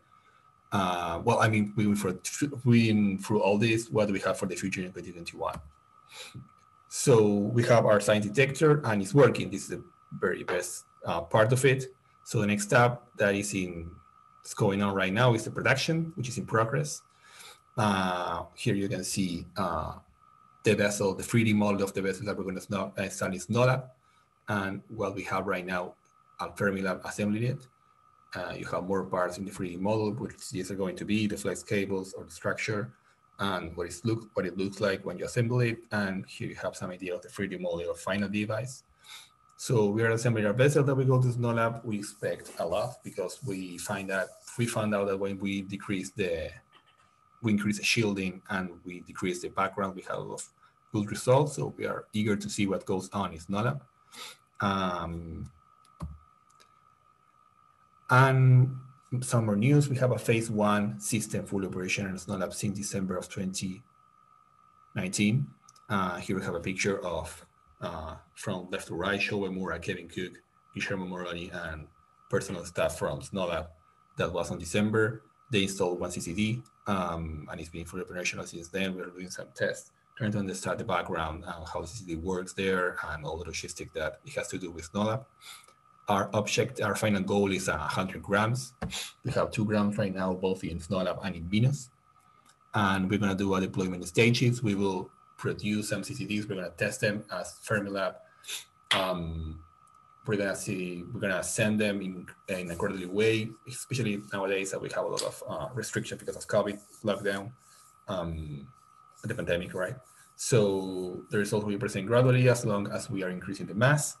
So the Sensei should be deployed by the end of 2020 or the beginning of 2021. You will hear news about this new result is not up, hopefully.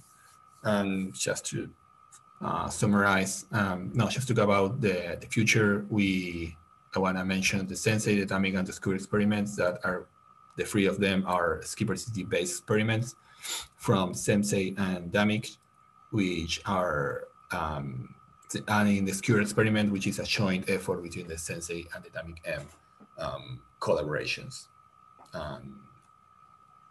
Oh yeah, and they have, for example, the Sensei has 100 grams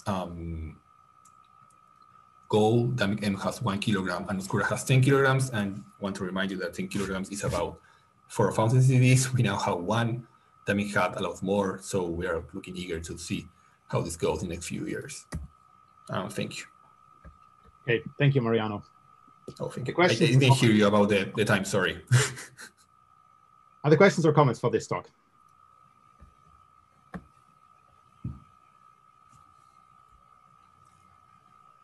Yes, Katerina, please. So this is really impressive. It's very nice that already with a prototype you can get world-leading constraints. So I have a question that is maybe, well, 2 questions, and maybe from an uninformed perspective. The first one is whether you have any kind of irreducible backgrounds that you have to worry about as you go down in sensitivity for the invisible particle or dark matter electron cross-section. So in the plot on your last slide, for example. Yes, that's a very good question. So yes, we have some irreducible background. It is very low though for 2 electron, 3 electrons. For the 1 electron is pretty background dominated. What you have, for example, is dark current, which is 1 electron charges that are generated from thermal agitation. You have something that's called Spirit charge that in the last month we made some efforts and drastically reduced that. Those are charges that generate when you clock the voltages, when you try to read them. And we have this, for example, these 1 electron events that are generated near high energy events. But the good thing is that when we go background, we can mask a lot of this and we won't have any of these events. These are the 3 things that come to my mind. But for example, in the case of the dark current, which is completely reducible because it's physics, the theoretical limit is that you can have 10 to the minus 7 electron volt pixel per day. Right now we are in 10 to the minus 4, so we still have 3 orders of magnitude more according to Shanesik. So yes, we have some, but we are pretty sure that we can reduce this a lot more. And if there's no other questions and people are not super keen on coffee, I'll ask another one. Sure, go ahead. Okay. And the other one is more a psychological question. So once you reach your key milestone that you'll reach with Sensei in 2021, what is the motivation? How do you convince people to go over to Oscura? Like, well, what's your argument there? What's my argument to go to Oscura, you mean? Yeah. I mean, we still have a lot of work to do. I mean, in the terms of Oscura, I would say that Sensei is kind of a prototype, right? I mean, it's like 100 times less exposure. It's a collaboration between, we are a small collaboration. Oscura will be a very huge collaboration. We'll have a lot of results.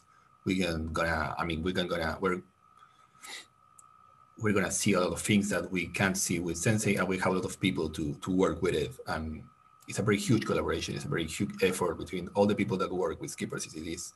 So I think that's the more exciting thing, that there are a lot of things that are going to happen, and a lot of things that are going to be done in the matters of the technology and the capabilities that we have to build these kind of experiments that have never been done before with solid state CCDs, right? I think that's the more exciting thing, and I think that's the thing that you have to have in mind when you're talking about Oscura and the future. Yeah, thank you for the question. Thank you, that's interesting. It's not a yes or no or correct answer, it's just your perspective. Right. Okay, thanks Katerina, thanks Mariano. So I suggest that there are no raised hands. We get a coffee now. What we will do is we will just pause the recording, switch off the cameras, and we meet again here at 9:30 CST, so in 10 minutes. And again, speakers are invited to check the Mattermost channel in the meantime, because I had a question there, Felix. See you in 10 minutes. I'm on it.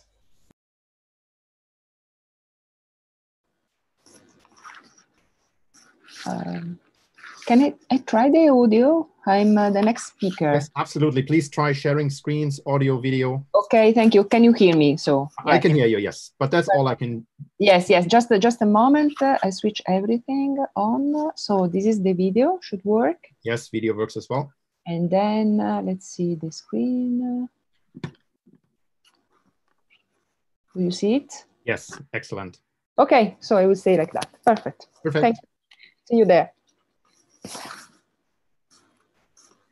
Also, if the other speakers want to try the screen sharing, so we know that we're ready for that.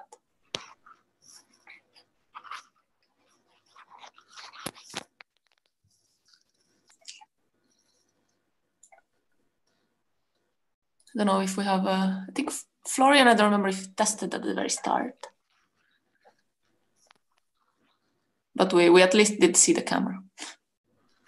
Yeah, I tested in the morning before. Okay, good. That worked fine. So we need the Pico speaker now. Every time I reload the page, my browser crashes because there's so many sessions.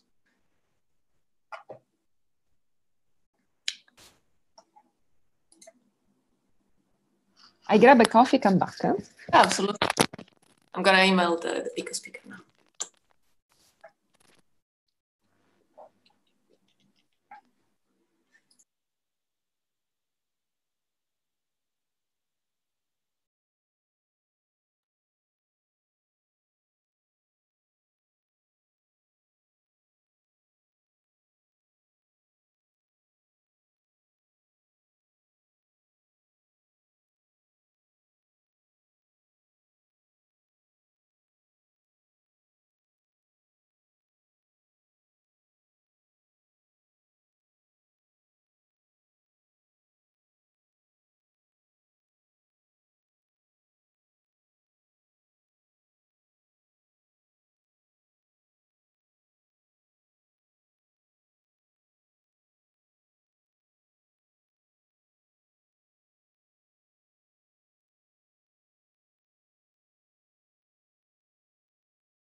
guys, it's time to resume the session. And our next talk is Gaia Lanfranchi with the IDEA Mini EU, a new initiative for dark matter community. And we will write on your slides when you have 2 minutes left. So you'll see a little red text appearing. Okay, so can you hear me? Yes, we can, thank you. Okay, so I start. So thank you a lot. Thank you for this opportunity to present you for the first time this Dark Matter EU expression of interest, which is an initiative for somehow structuring dark matter searches in Europe and beyond. And this initiative is taking shape during this month, and I will try to explain you what it's all about. This initiative was started by a combined meeting that the three consortia related to accelerator physics, nuclear physics, and astroparticle physics did sometimes in October last year in Orsay, where they met together in order to try to understand if there were ways to organize a sort of common platform to seek synergies for different topics. For example, search for synergies about analysis interpretation of results of a broad spectrum of topics, synergies for theory models, technology changes, data sharing, software and computing, and also to try to build up a sort of unique communication towards the general public, because this is something that is felt to be very important. At the end of this meeting, that was very well represented by many high-level representatives of the three communities, was the open call for a novel expression of interest, and one of them is actually our expression of interest, Dark Matter EU, which is essentially an initiative for trying to facilitating communication and results sharing about dark matter in Europe and beyond. Somehow, we would like to aim to be at the crossroad of different communities, so not to be confined in just one corner of the exploration range, but try to put together a large variety of communities that we heard in this session is actually very lively, very active, and sometimes what is missing is a cross communication. And this is all the four colliders, fixed target, bin dump, direct and indirect detection experiments, as well as dedicated axion and ALP searches. And so we felt that a broad approach to this kind of arguments was needed. And the only way to go towards this aim is to create a permanent platform where all the main representatives and also all the interest people can participate actively, and we will try to organize in a structured way a sort of results sharing and discussion. So why we felt this was important? Because I mean, the problem here, as we all know, is that as soon as we move beyond the WIMP paradigm, we are lost across about 80 orders of magnitude to explore. And we don't have any clue. We have some models that points here and there, but in reality, we don't know where to look at. And therefore, we cannot simply have a single experiment to try to exploit these extreme large of mass ranges. And therefore, we need to talk together and to involve different communities that could possibly span as much as possible over this broad range. The communities are very far apart because, for example, the accelerator-based community very rarely talk to the dark matter direct detection or dark matter indirect detection community. And more we feel the need also to include astroparticle community because, as we heard, for example, from Felix's talk, these bounds from astrophysics are getting more and more important for all these kind of searches. So we have to find somehow a sort of common language in order to exchange results and understand each other when we present results. So we know dark matter is at the heart of many important fundamental questions in particle physics. It's not only an important issue per se, but could be a topic that can be deeply connected with other important open questions like the strong CP problems, the active neutrino physics, the origin of the neutrino mass oscillation, and so on and so forth. So a broad approach is also interesting for this respect, to try to understand how we can build a unified picture of all these open questions all together. And this clearly the theory community will play a major role. So if we start this journey across the orders of magnitude, the first order of magnitude that we can explore is the QCD axion, which is somehow an excellent dark matter candidate if it has a mass between the micro and the milli electron volt mass range. Motivated extension of the axion is the ALP, and this allows us to also enlarge the possible range. And to explore this paradigm, we have already a sort of synergy and complementarity across very different communities. As you can see here, this is the standard searches performed at Axion ALP dedicated experiments, where there is a very lively community. Every year there is a new result coming out, and they are deepening, investigating the standard QCD axion band. We have an important contribution from the astroparticle realm, because they are using the Big Bang nucleosynthesis, the CMB, the X-ray, the supernova, solar lifetime to put constraints on these couplings of axion or ALPs with photons as a function of the mass. And then we have also contribution from the accelerator community that is starting very lively to explore a range which is inaccessible from the other communities, which is somehow the MEV-ish range. So you see that already here you find a very nice way of exploring together somehow something like 20 orders of magnitude in mass. And clearly, there is a lot of work to do. We have to understand better all the bounds from astroparticle, and in particular, we have to keep the map updated in order to guide new proposal towards still uncharted parameter space region. So this somehow could be two of the main goals of this initiative. Ultralight dark matter, we heard before from Felix, these exciting results from xenon and how these can be interpreted in terms of ALP or hidden photon. And even in this context, we have a very lively exploration search over different communities. We have a large part of astroparticle, astrophysics, and cosmology. We have the axion experiments that can explore ranges in the range of 10 to the minus 12, 10 to the minus 10 MeV. We have the dark matter detection, where this is not updated, doesn't include the xenon 1 ton, but you heard before how this can be compatible with a possible dark photon hypothesis in terms of absorption. And here you see in one shot all the contribution from the main player in the game. So if you want to understand who else could say a word, you can look at this plot and say, for example, there are other candidates that could possibly in the future explore the same range as xenon. In the large mass range, you have, again, accelerator-based experiments that are also somehow extending their potential well below the MEV threshold that seemed to be impossible until only a few years ago. In particular, LDMX and A64 are really pushing forward the search for dark matter in a range that was considered inaccessible to accelerator-based experiments.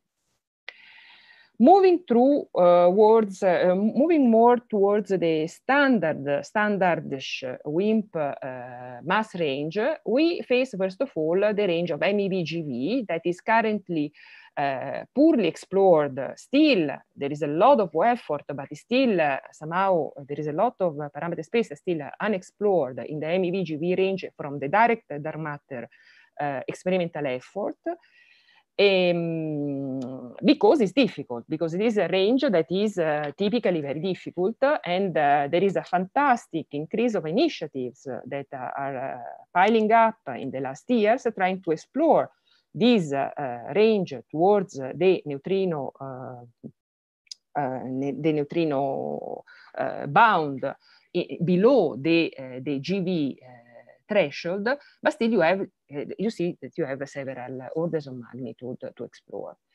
The community here is very active.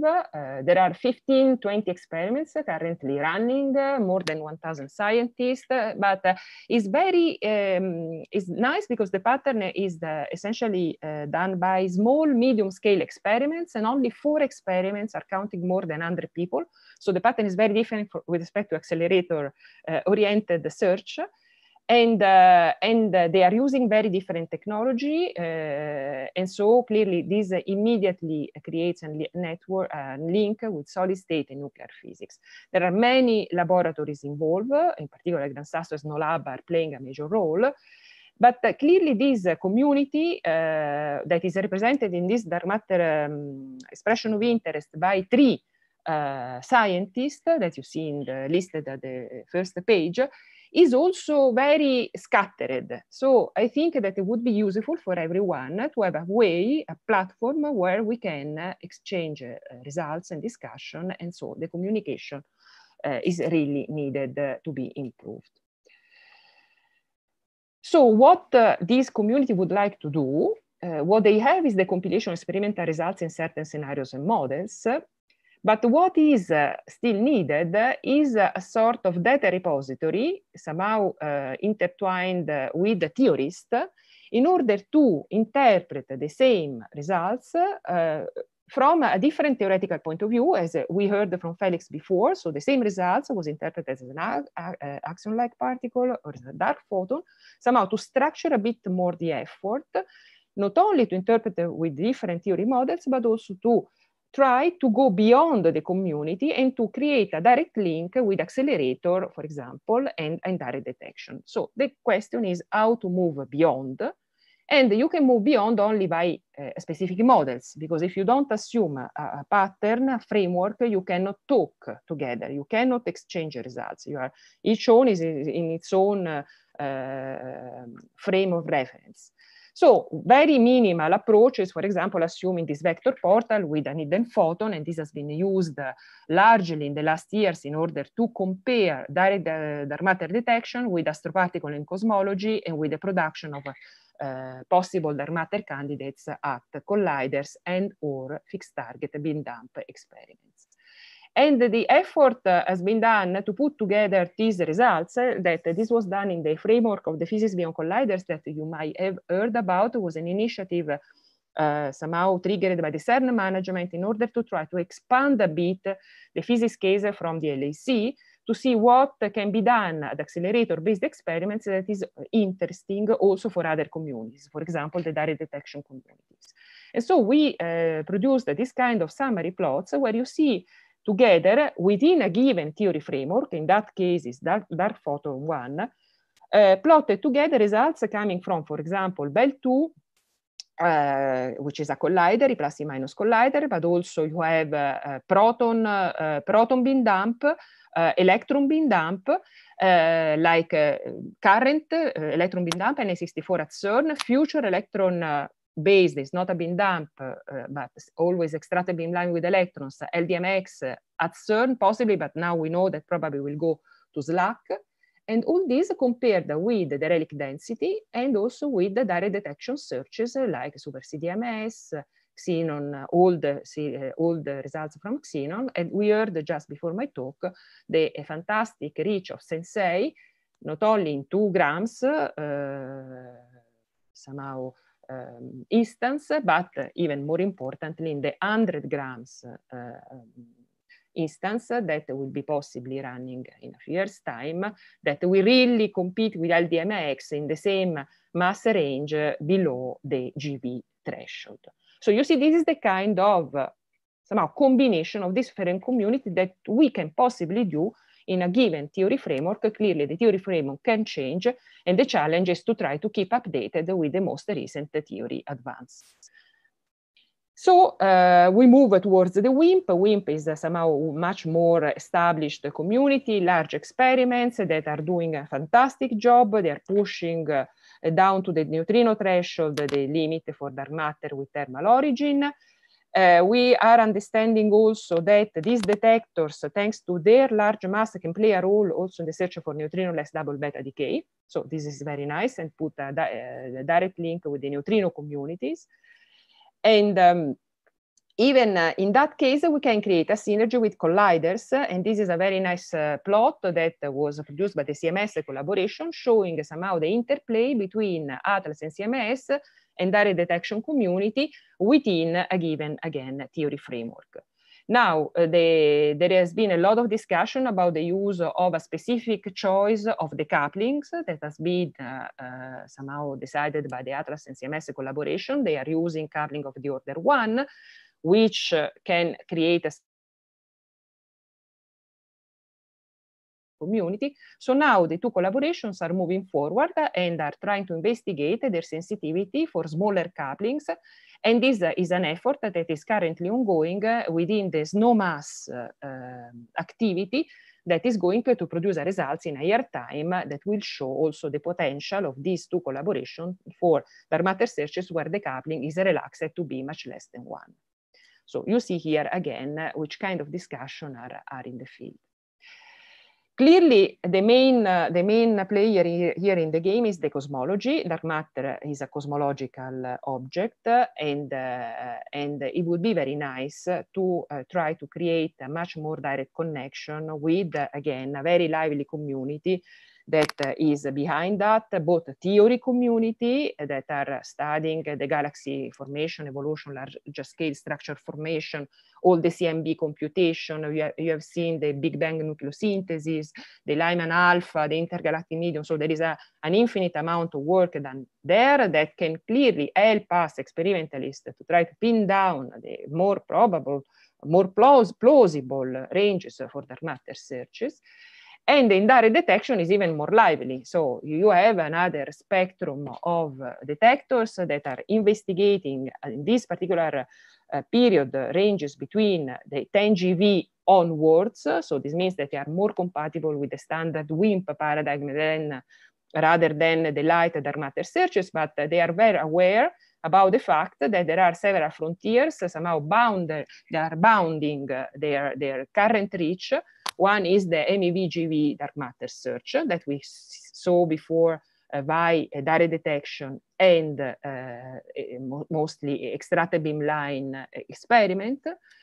There is the frontier of going down in coupling. This is the same effort that is currently being done by Atlas and CMS. And then clearly there is the black hole and the gravitational wave frontier that is moving towards a much larger mass.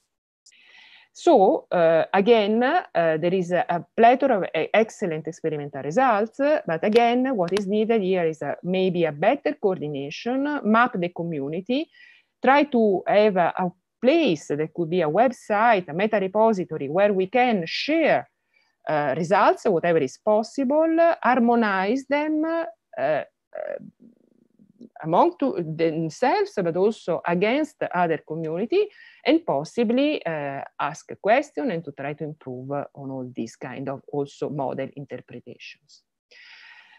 Last but not least, the neutrino detector and are playing and will be playing more and more a big role in dark matter searches, in particular for dark matter models, assuming that the annihilation happens in the sun.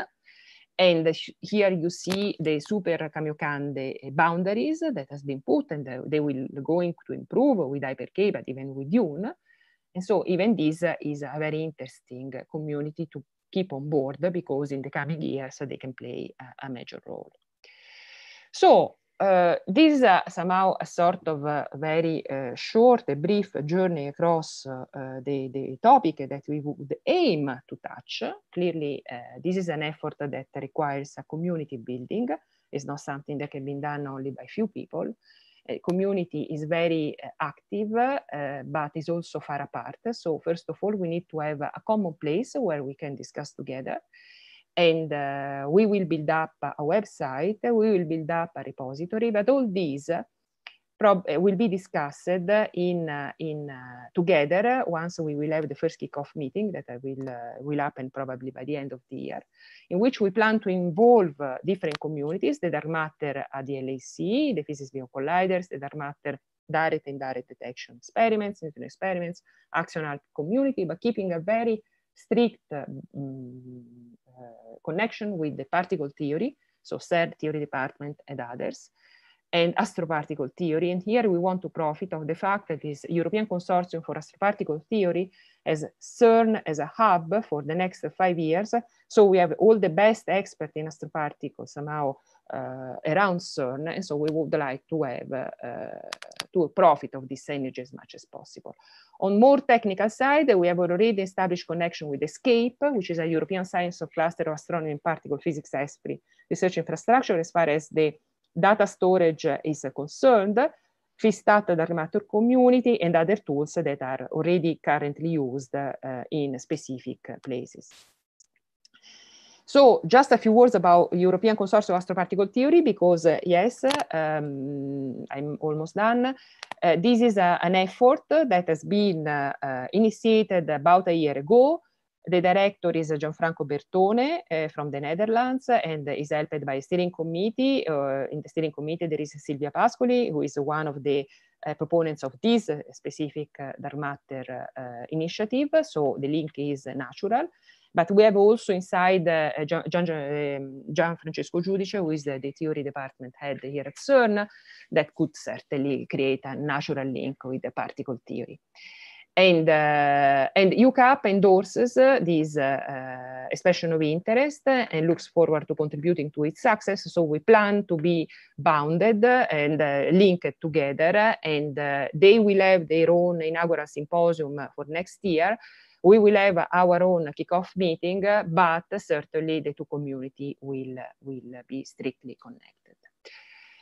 We recently received an official message from the three chair of the three community, APEC, ECFA, and NUPEC, where all this effort started, and they somehow endorse our effort, and they plan to help us in the organization, in the dissemination, in the setting up a website, in community-wide calls, and awareness on our scientific communities, and also to make this initiative known within our institute, home institute, for example, and policy-making bodies, which is very important for the lives of all of us. And they plan also to have dedicated sessions to the next common events of ECFA, APEC, and NUPEC, where progress can be presented.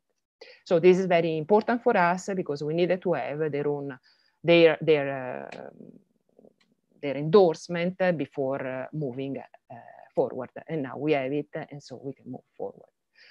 So this brings me to the conclusion. We need to have a broad approach for dark matter for sure, but also for similar big open question in particle physics, because now we are really somehow experiencing the failing of the so-called somehow sort of standard paradigm using WIMP are somehow fading away, and a bit as a unified theory, clearly experimental wise, still there is a lot to do.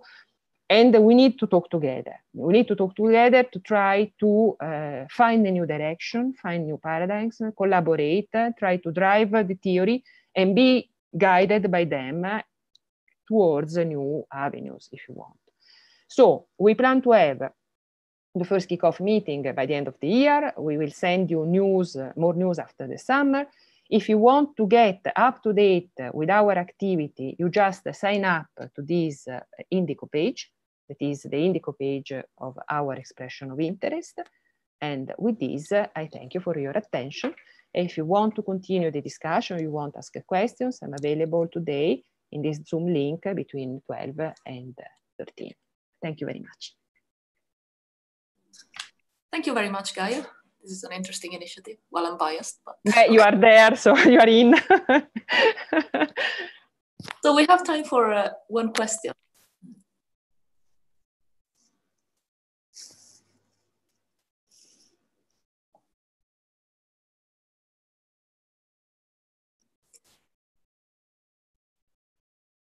Probably the initiative is still too fresh, but yeah, there's to for think sure we will have time and occasions, if you're interested, to follow us to discuss at length, because everything is still to be set up.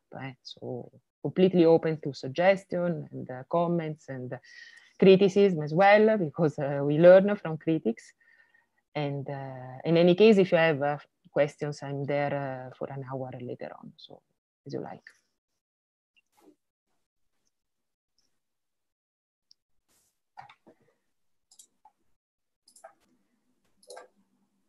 Okay, so I think we will defer the questions to the Zoom room, and we can move to the next talk. That is Florian Rendl, another one of the names that was in the previous talk, Yes. on the cosinus experiment, or cosinus. I'm not sure how to pronounce it.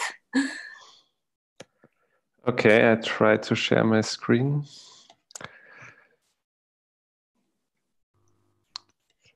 Yes, we can see it now.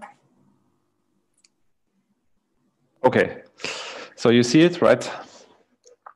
Yes. Yes, okay. So yes, so I will talk about the cosinus experiment. We pronounce it in the German way. So thank you for the organizers for having me here.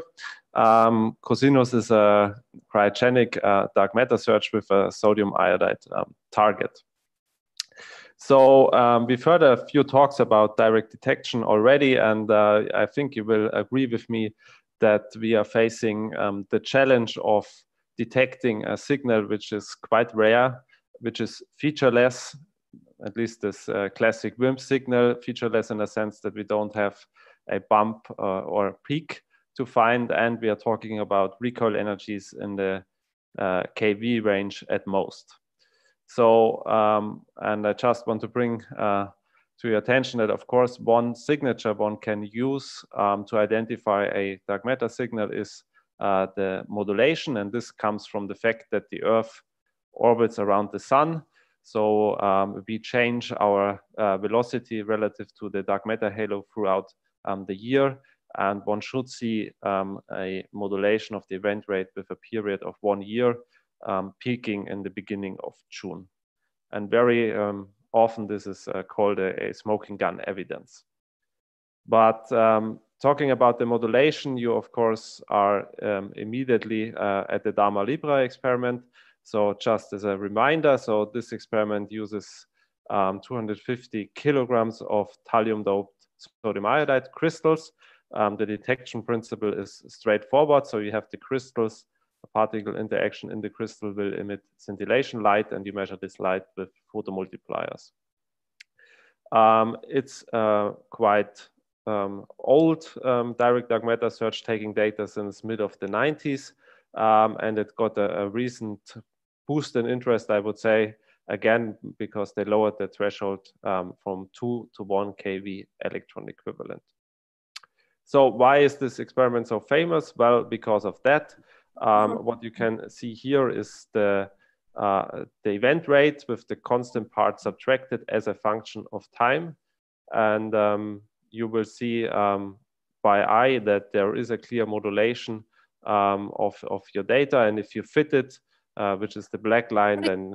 For a minute, your slides are not actually moving. I don't know if you're in full screen and you're on a different screen right now. No, I'm not. Oh, they are not moving. No. Okay. We're still seeing the first slide on okay, then PowerPoint. You have to share your entire screen, not just the app. Yes, okay. Okay, I will share the entire screen then.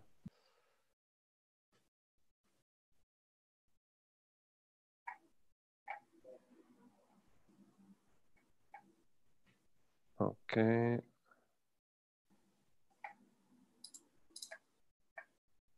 Now you see the entire screen? Yes.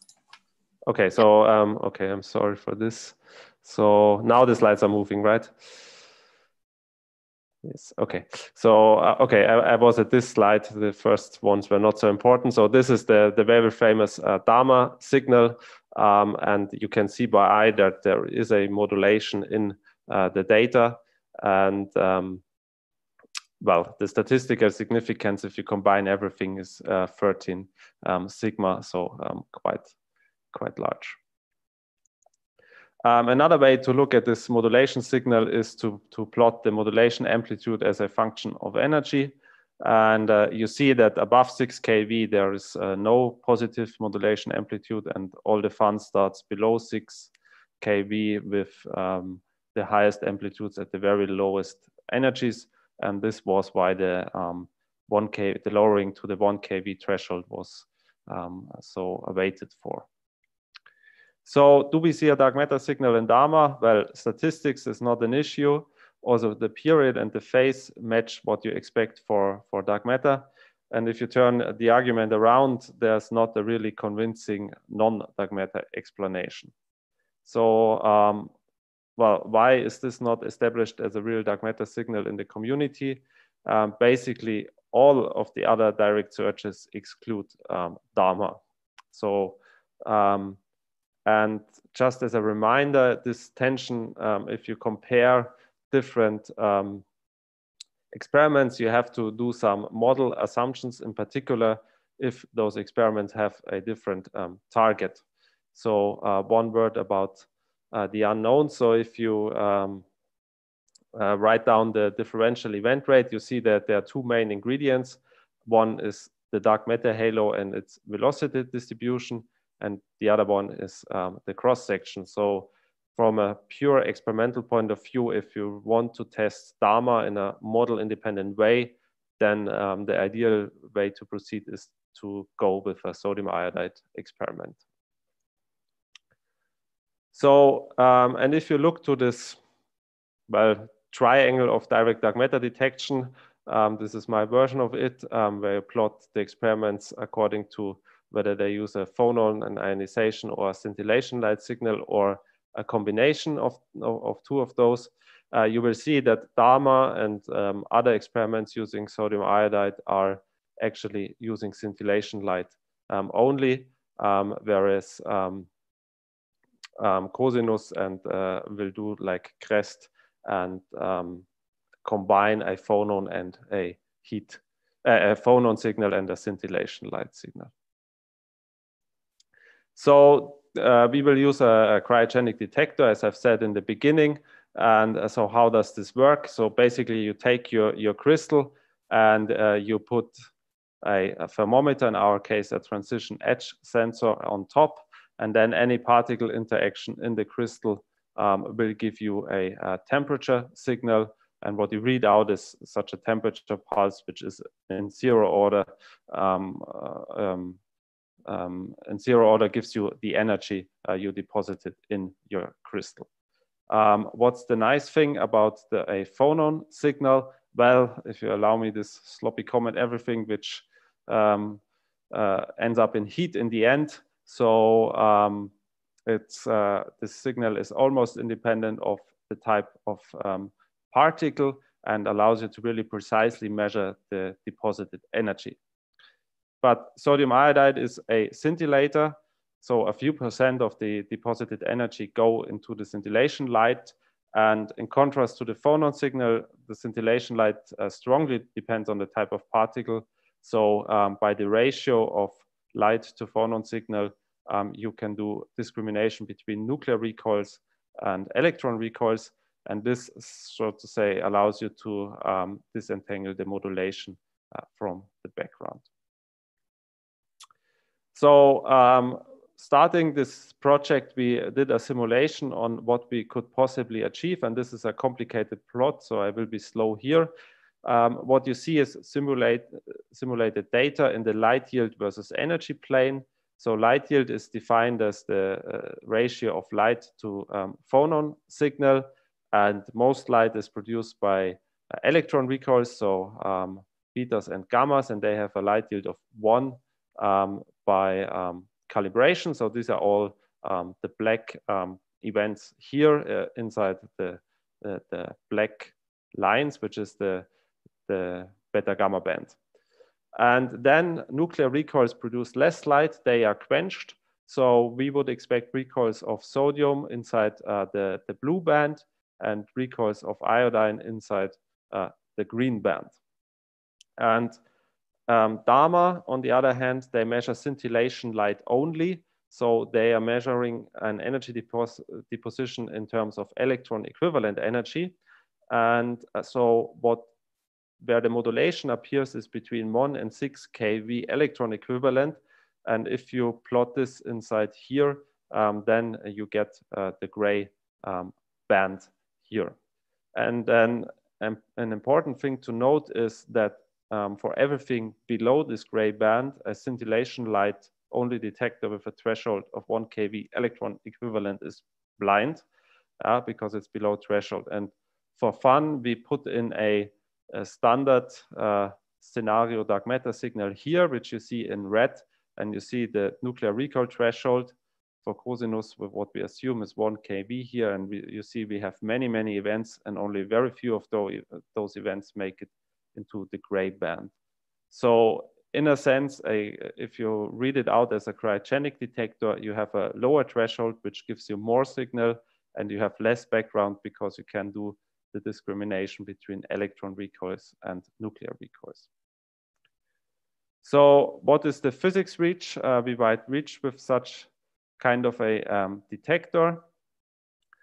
This is work we did together with Felix, who's also in the audience.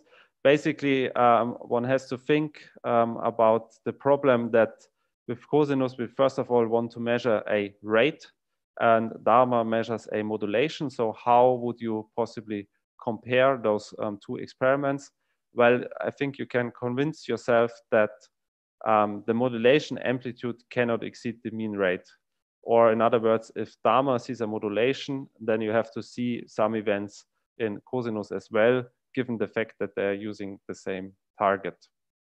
And if you do this, and I put one plot here for one mass, then you get to this plot. Okay, the x-axis is a function of the threshold we can achieve. More important is the y-axis. This shows you the bound we have to be able to set on the rate to exclude certain scenarios. And for all of this, they are halo independent. So they're independent of the dark matter halo already.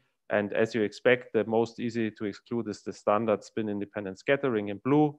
Then with a 100 kilogram day real detector, we would be able to almost exclude any falling recoil spectrum, and 100 kilogram is the goal for the very first measurement. And then if we go to 1000 kilogram days, so a magnitude more in exposure, then you can exclude any arbitrary recoil spectrum.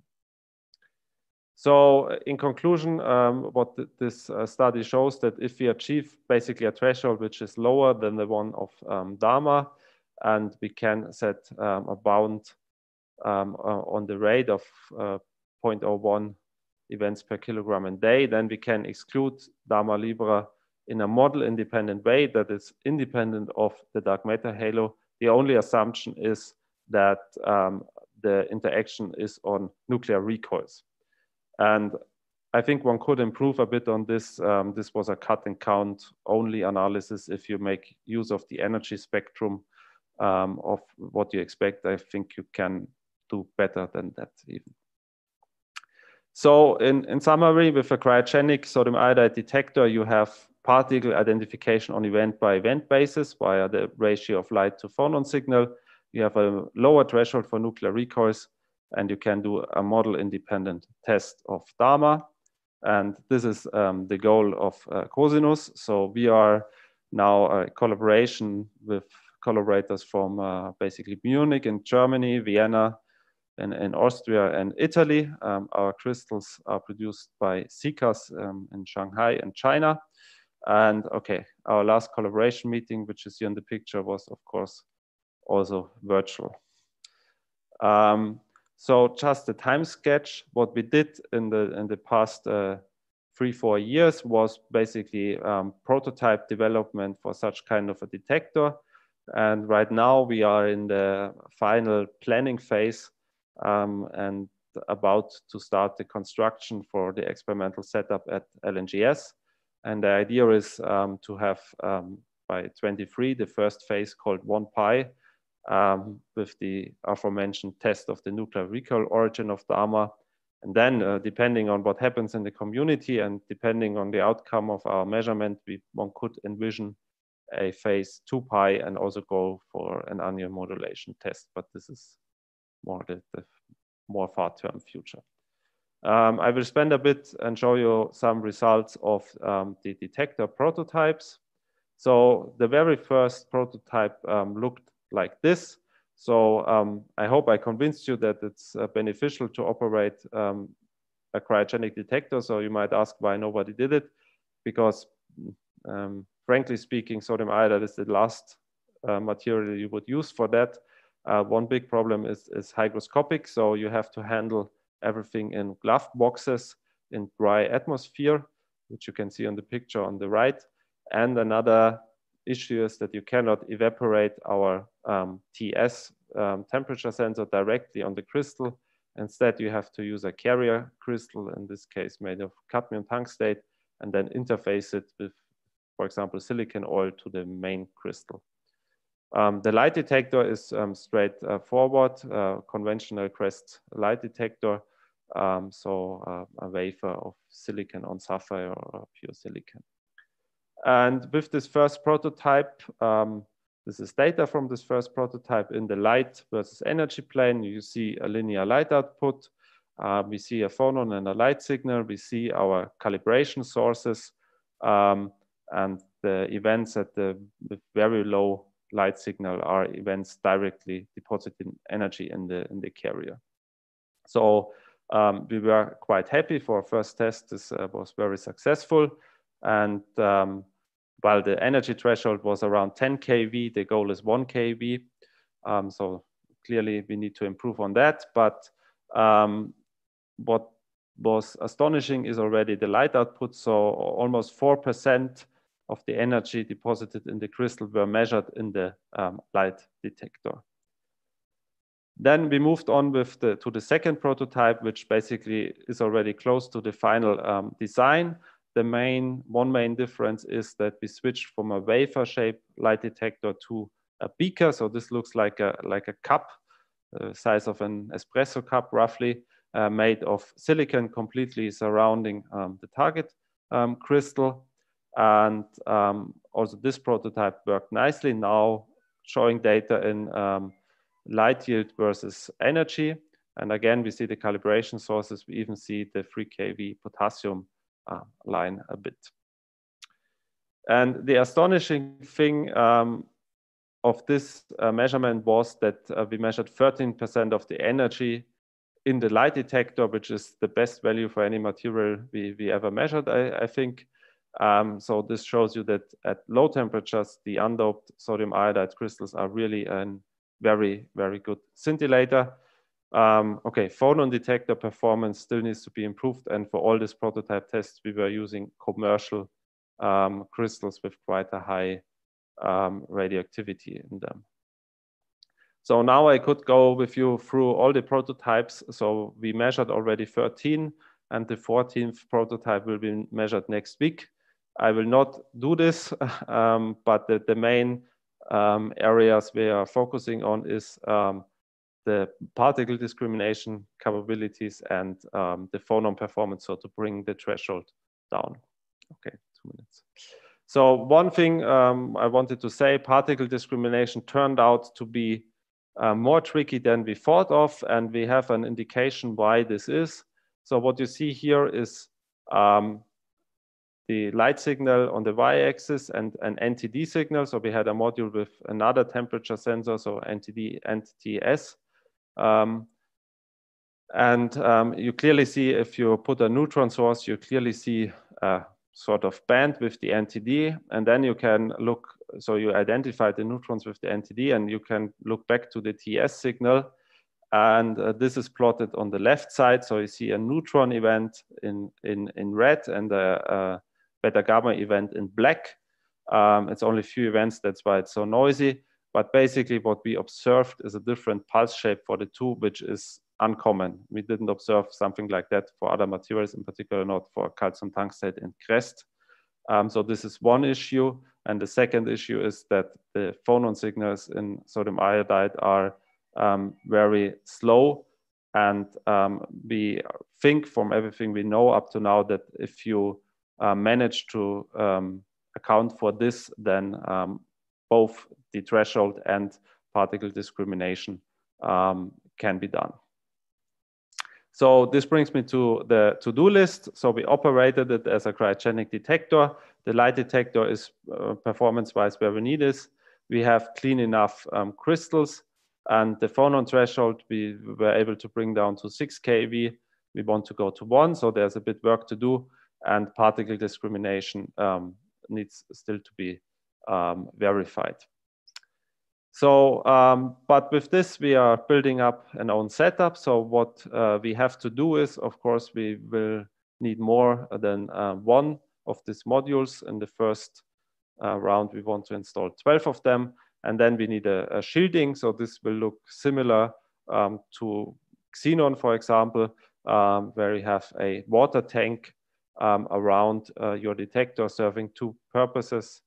Okay, I will speed up. So first of all, for shielding, water is good as a moderator for neutrons and good as Cherenkov muon vetor for charged particles.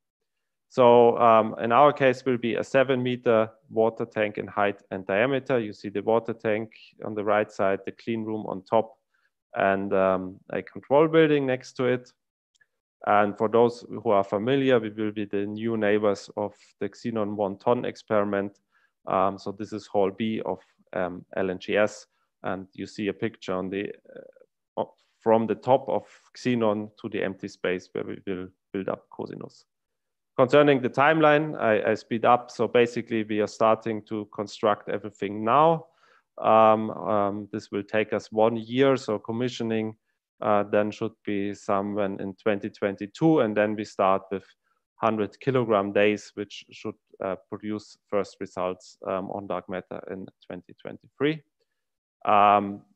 Yes, I already told that the main funding comes from INFN, Max Planck in Munich, and from HEFI in Vienna. And you can imagine we scaled up from an R&D experiment from an R&D to a real experiment. So we are always searching for new collaborators, since Fermi the cat cannot do everything. So if you are interested in joining, please just let me know. And with this, I want to conclude. Sorry for the problem with the slide and taking a bit over time. I will be available also for discussions tomorrow together with Jochen, who gives the CREST talk. We are both in Cosinus and CREST. So if you're interested, you can contact us in this Zoom link tomorrow. Thank you. Thank you very much for this talk. Really looking forward to the results. We'll have to wait a little bit, but yes, it's one of the biggest questions that a lot of us have. So any questions from the audience?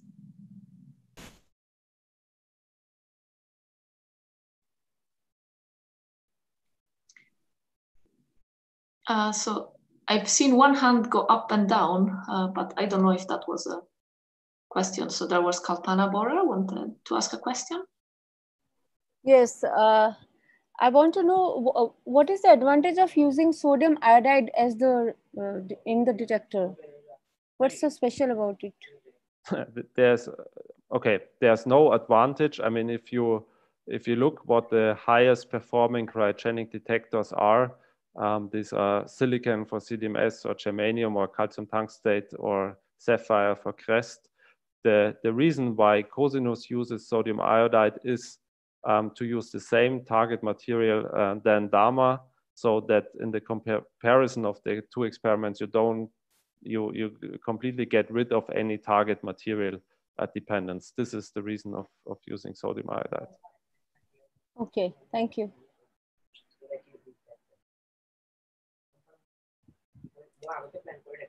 Thank you. There is time for one more question if anyone is.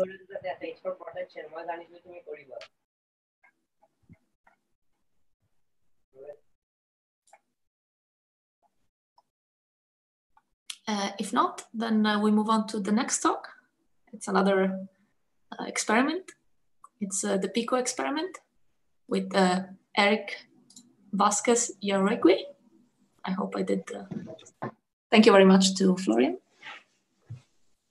Thank you. Hi, Eric Vasquez, how are you? Can you hear me well? Yeah, so if you also want to turn on your camera, then people can see you in the yes. Let me just try to find. Can you see my slides now? Yeah, we can see the slides now. Okay. If you want to make them full screen, I think it's better to have them on. You should be able to do full screen now. Yes. Okay. Perfect. Let me make this smaller and. Okay, great. I want to talk about the search for dark matter using bubble chambers, the work that we do in the PICO collaboration. You should see now my second slide, right?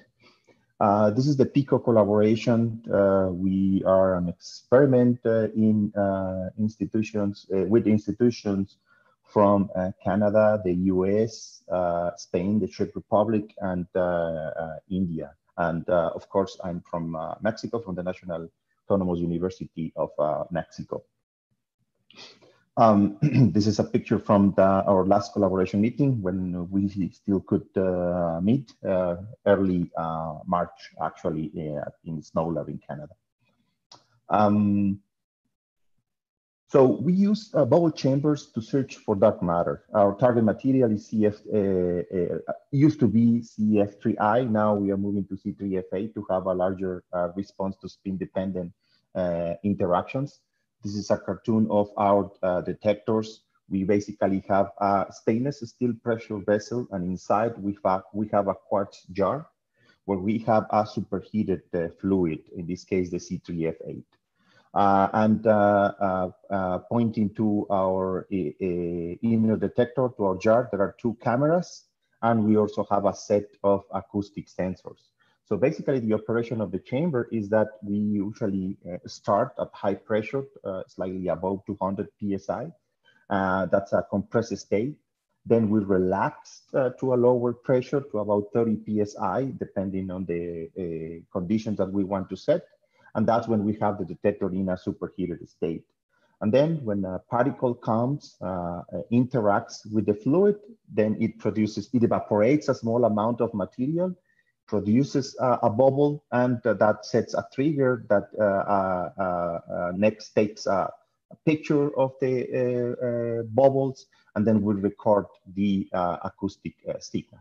When that happens, then we quickly compress our detector to basically recondense the fluids, and we are operating in this cycle. We used to have 2 cameras in smaller chambers. Now we have 4 cameras, and depending on the size of the detector, we have about 8 to 16 acoustic sensors. You basically can make a bubble chamber with any liquid. So how does the physics work for our detectors? Well, basically the production of the bubble, it depends on the surface energy and the latent heat. And the important thing here is that it not only depends on the energy, but also on the stopping power, dE on the X. And we use usually this hot spike model that at certain threshold, that's our efficiency. It's 100%. We have refined this with experiments to basically estimate correctly what's the efficiency for the production of, for the nucleation of bubbles. So this important characteristic that the bubble nucleation does not only depend on the energy, but also on dE on dx, allows to be insensitive to electrons and gammas. And that's because electrons, even if they have enough energy, they don't have enough stopping power, and they cannot produce bubbles. This is, in this diagram, you can see the region where we can where we have bubble nucleations. And what we can see is that alpha decays and nuclear recoils, those do produce bubbles. But we are insensitive, as I mentioned, to electrons and gammas. And we have measured these with several experiments. This is the probability of nucleation, and this is the energy threshold. This is for the two fluids that we historically have used, the C3F8 and the CF3I. And you can see that at threshold, for example, of about 3 kVs, the 3.3 kVs actually, the probability of nucleation, this is of the order of 10 to the minus 10. That's the probability. And we have done this, as I mentioned, with our detectors and with several prototype chambers and in universities using gamma sources. So that means that our detector is sensitive to alpha decays, which consists of a nuclear recoil and about 40 micrometer alpha track. This produces one bubble. And we also have are sensitive to neutrons. These are basically nuclear recoils.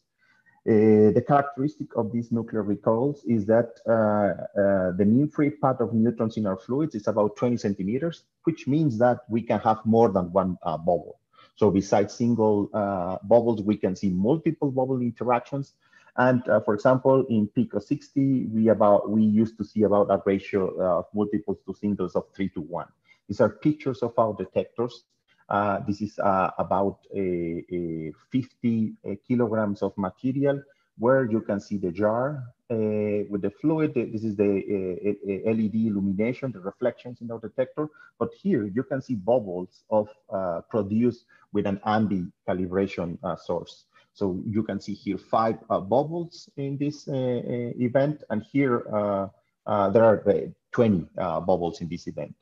And we are also, of course, we expect that would be sensitive to WIMPs, also a nuclear recoil. And since this is, they have a mean free path of more than 10 to the 12 centimeters, so we will observe one bubble.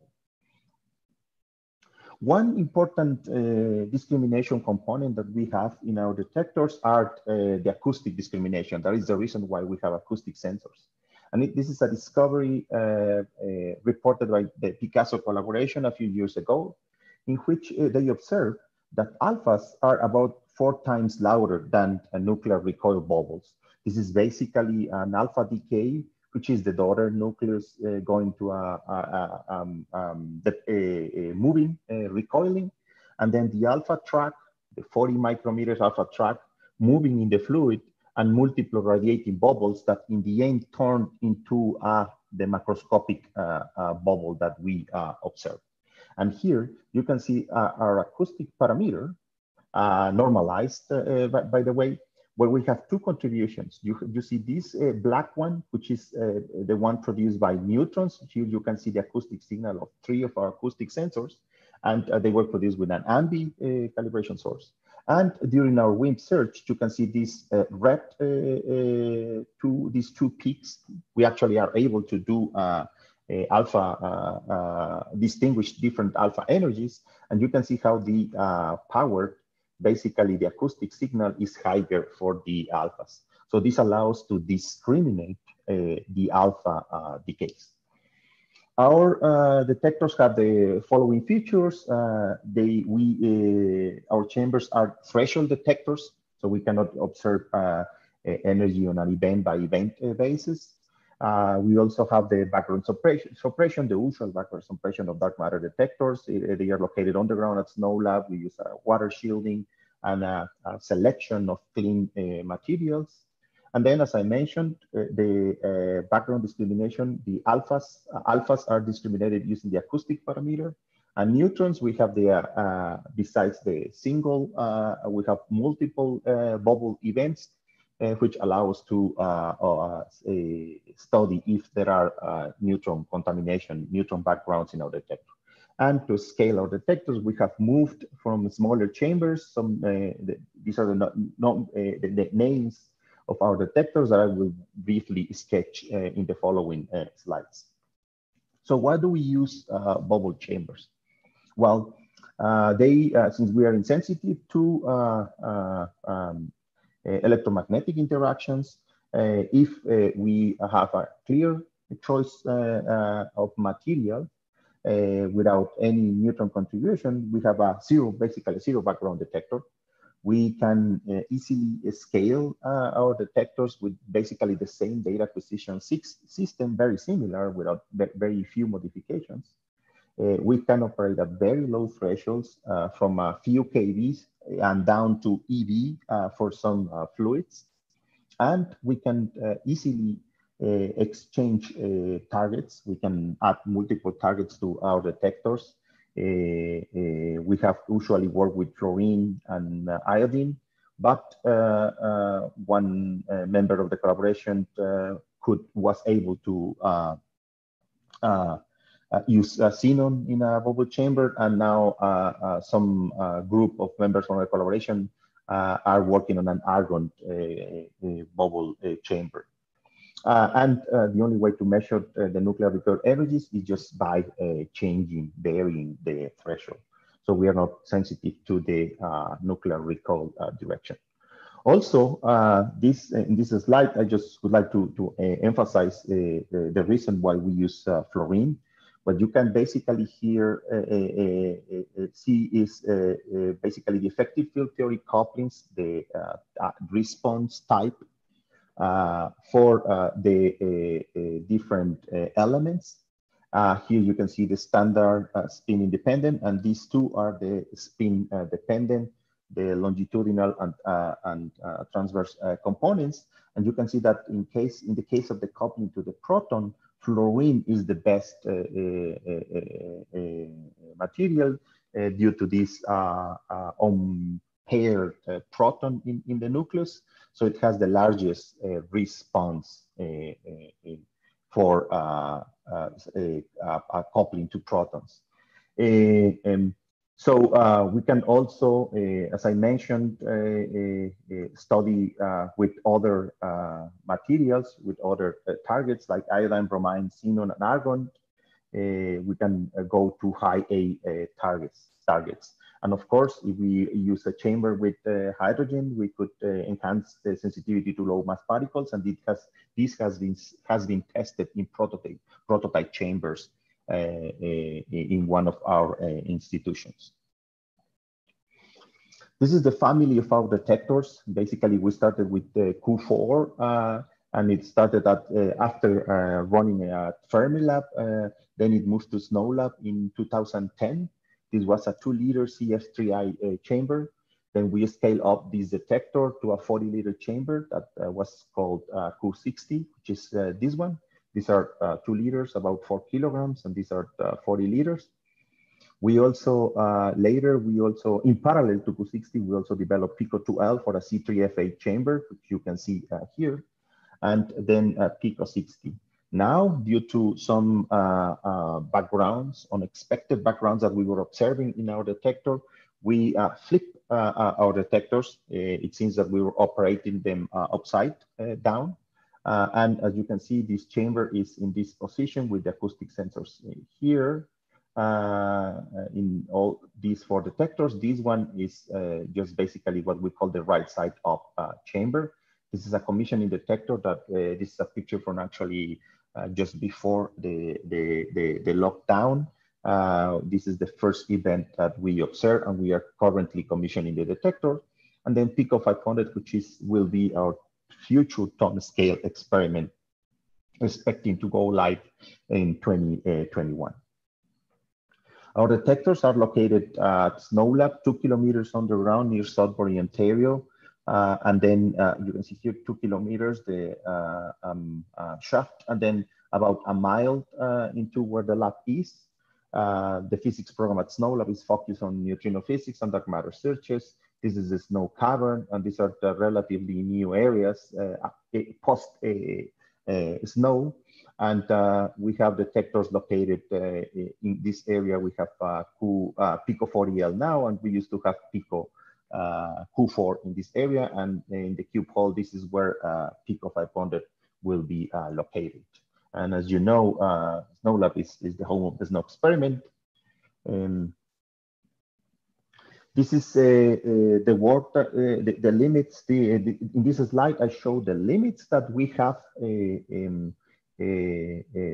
basically obtained over the last years.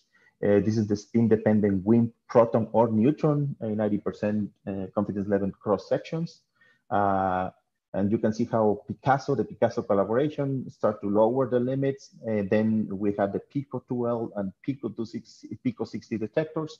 And now we are about to turn on Pico 40L, and we expect that Pico 500, this will be our tone scale detector. We have to move this about 1 year as we made this in 2019. These are some pictures of our detectors. This is basically the synthetic quartz jar where the superheated fluid is. These are the acoustic sensors in this chamber. They were located on these sides of the detector, and they go inside of this pressure vessel. Here I have other few pictures. This is the pressure vessel inside of the water shielding tank. As you can see here, the day that we put our chamber inside of the pressure vessel, this was Pico 60, already more than 6 years ago that this happened, actually 8 years, I think. And this is the pressure vessel with the viewports for the cameras. And this, you can see here the LED illumination of the detector. So I want now to present some of the results from Pico 60. This run took place from November 2016 to January 2017 for the first physics run. These were 30 days lifetime. That our detector was filled with 52 kilograms of C3F8, and we collected basically 1,167 kilogram days of dark matter search data at a threshold of 3.3 keV. So one of the issues that we had earlier with earlier detectors was an unexpected background produced by particulates, quartz and steel. And for these, we cleaned our detector and did an active filtration, had an active filtration system to remove these particulates.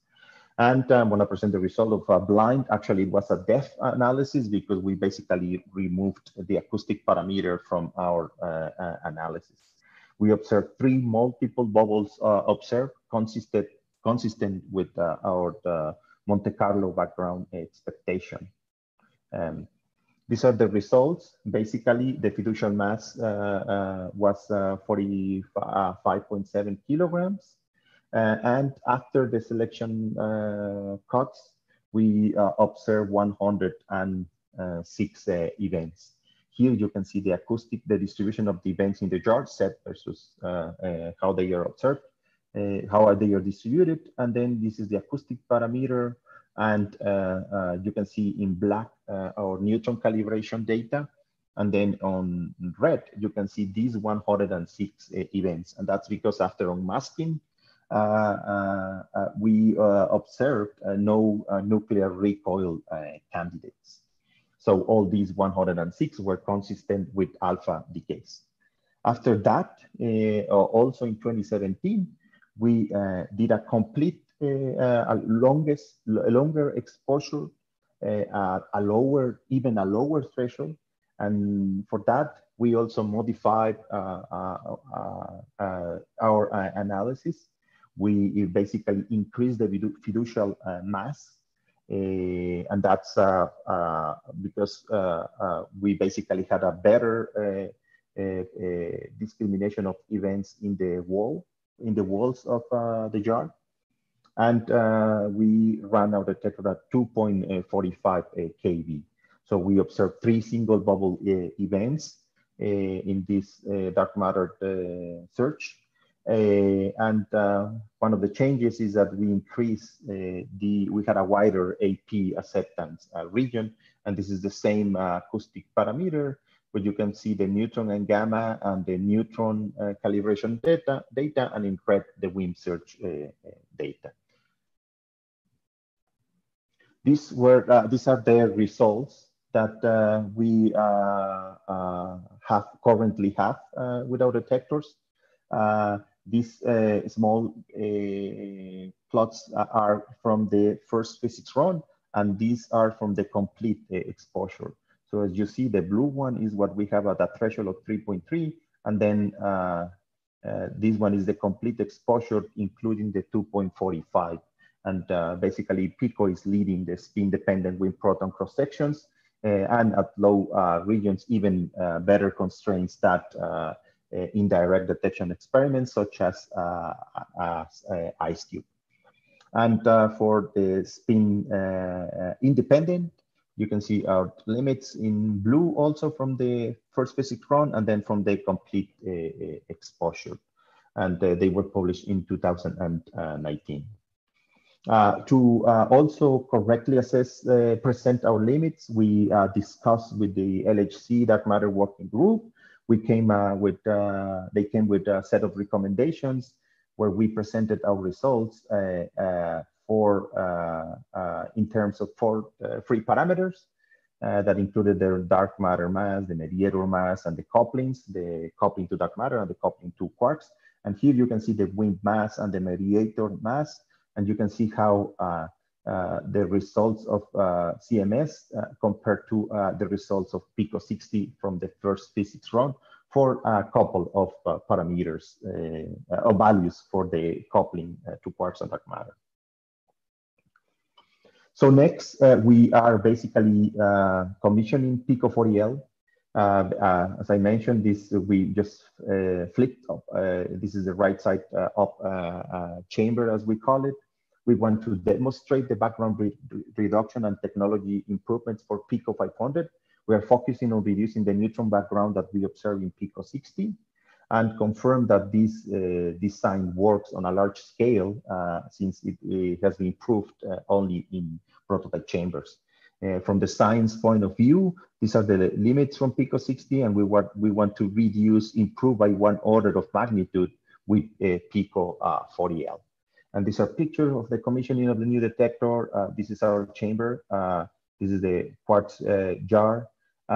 This is a pressure vessel in the same tank of PICO 60. And this is our detector. You can see here the first bubble. So this technology actually works. We are observing events, and we are expecting to go live by the fall. And PICO 500, this is basically, we are designing this detector. We are we have funding secured for the construction of this detector. And this is basically the water tank where it will go, located in the cube hall at SNOWLAB. And as you can see, we will lower even 1 more order of magnitude compared to PICO 40L. And you can see here a comparison between LZ, the coupling to neutrons, and also the neutrino floor that it is lower for us for C3F8. So that's basically the future of our detectors. This is our detector, the one that I just presented the results during the installation in 2016. And now I'd like to move to my conclusions. So basically, the PICO bubble chambers are producing world-leading limits, and we mostly have been using fluorine targets. Our results from PICO 60 showed factor 17 improvement on the proton constraints, wind proton constraints. And last year we published our full exposure at a lower threshold of up to 2.45 kV. We have our backgrounds, these unexpected backgrounds under control. And we are expecting that PICO 40L, the right side of chamber, will come online this fall. We are just commissioning our detector. And the design of PICO 500 is very advanced. We're about to begin to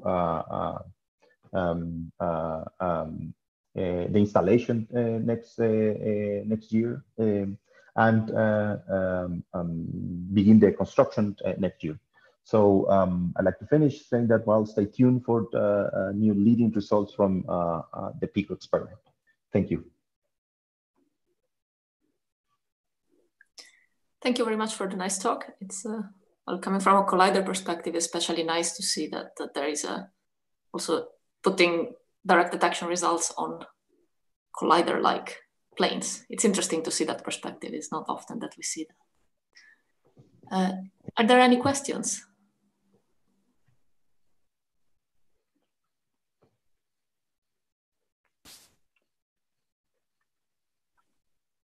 It doesn't look like it, so I will possibly ask one myself. If you... Yep, of course. So I was wondering what kind of statistical analysis you use for the setting the constraints. And I understand if you're more of a detector expert rather than a statistical analysis expert, and this is not an easy question. But I was curious with different things done, different experiments. So to get our limits, we use Feldman cosines. So basically, that's what the limits are usually obtained. Because you mentioned some even some machine learning and advanced data analysis techniques, I was wondering what is the gets you from having I thought you were asking me only about how we set the limits. Well, it's how you get there, combine all the ingredients. That's what I'm curious about. Yes, so basically what we do is using the pressure sensors and image reconstruction, we basically remove events from the walls of the detector. And then in this physics run, we also use a neural network score to basically separate the nuclear recoils, the neutron nuclear recoils from the WIMP search. This one in black here correspond to multiple bubble events. So that's basically how we, in a general way, using the acoustic parameter, the image reconstruction, and the pressure sensor, that's how we obtain this WIMP selection efficiency. So that's basically what goes into a very general receipt of what we what the analysis we do. And yes, you observe here that we use this neural network score, and this was just to confirm our usual analysis, because usually what we do from this acoustic parameter, we obtain its Fourier transform, and then we separate in bands to select the best discrimination between the nuclear recoils and the alpha tracks. So in addition, that you can see here in this acoustic parameter. In addition to this, for this physics run, we included this neural network analysis. And then from that, we basically, as I mentioned, we did a blind depth analysis, and that's when we have our candidates. And then after unmasking, we basically, in this case, we observed that we only had alpha decays. And what would you have done if you had found a candidate? Well, that depends on the expectation of neutron backgrounds that we have, right? So we have only actually in the complete exposure, we observed 3 single bubble events that were consistent with our background expectation from neutrons. That's what we want to actually reduce in peak of 40L. So these were single bubble events. So these were candidates or consistent with our Monte Carlo expectations. Of course, if we don't, if we see one event that is not consistent, well, there's analysis that we have to do. Of course, only one event, it's just a very small number, right? But in this case, these events are consistent with our Monte Carlo expectation. Thank you. We have another question, but I think at this point we can also release people to go and get coffees, but we can keep discussing during the coffee breaks there for that. Okay. And we'll resume the session at 11, but Kalpana Bora has a question. So. Yes, hi, thank you for the nice talk. So I have a very simple question. What kind of dark matter candidates can be detected in these detectors? And number 2 is in what mass range? Okay, we look for the WIMPs in our detectors. Let me, here are the plots. So this is a WIMP search detector. And in the case of spin dependent, we basically go from about a few GeVs to maybe 1 TeV. So that's the range of the dark matter candidates that we are searching. So basically, this is due to the nuclear recoils, the kinematics, of course, in the nuclear of the nuclear recoils, and that's the range that we are sensitive. For spin independent, it's basically the same. So we are just focusing here in the low mass range. As you can see, this goes from 1 to 10, and that's because our detector is sensitive to these interactions in the majority due to the low threshold at which we operate. But of course, this also extends as this in this plot. So usually this is a typical range, right, for wind detectors, few GeV up to 1 TeV. Okay, thank you so much. Thank you.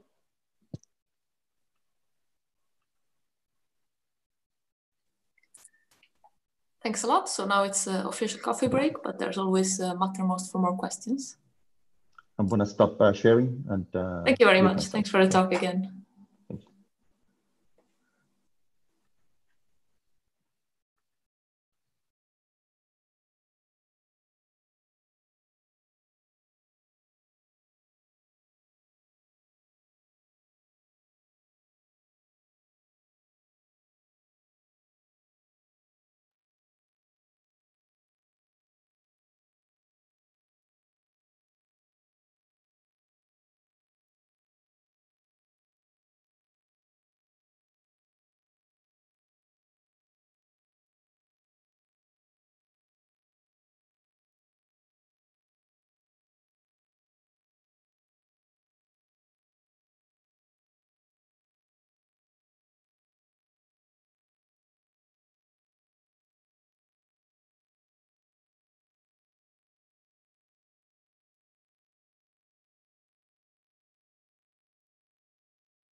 Okay, let us resume the dark matter session with the third block of talks.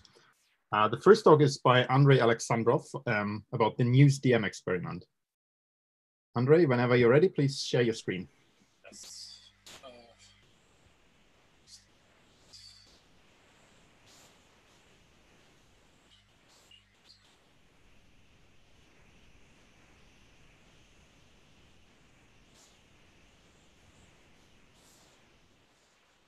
Can you see the slide? Yeah, that looks good. Okay. Sorry. Okay, can you hear me now better, I suppose? So, greetings, greetings to everybody. I will report about a relatively young experiment, which is called NEWS. It is now in a phase.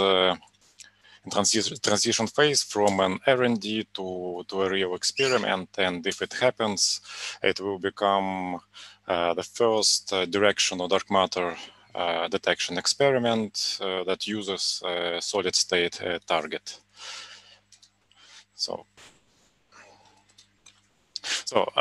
first few words about the collaboration. It unites 75 physicists from 14 institutions in 5 countries. And below you can see the website of the experiment and also its letter of intent. So I invite you to check out and if you are interested to get more information.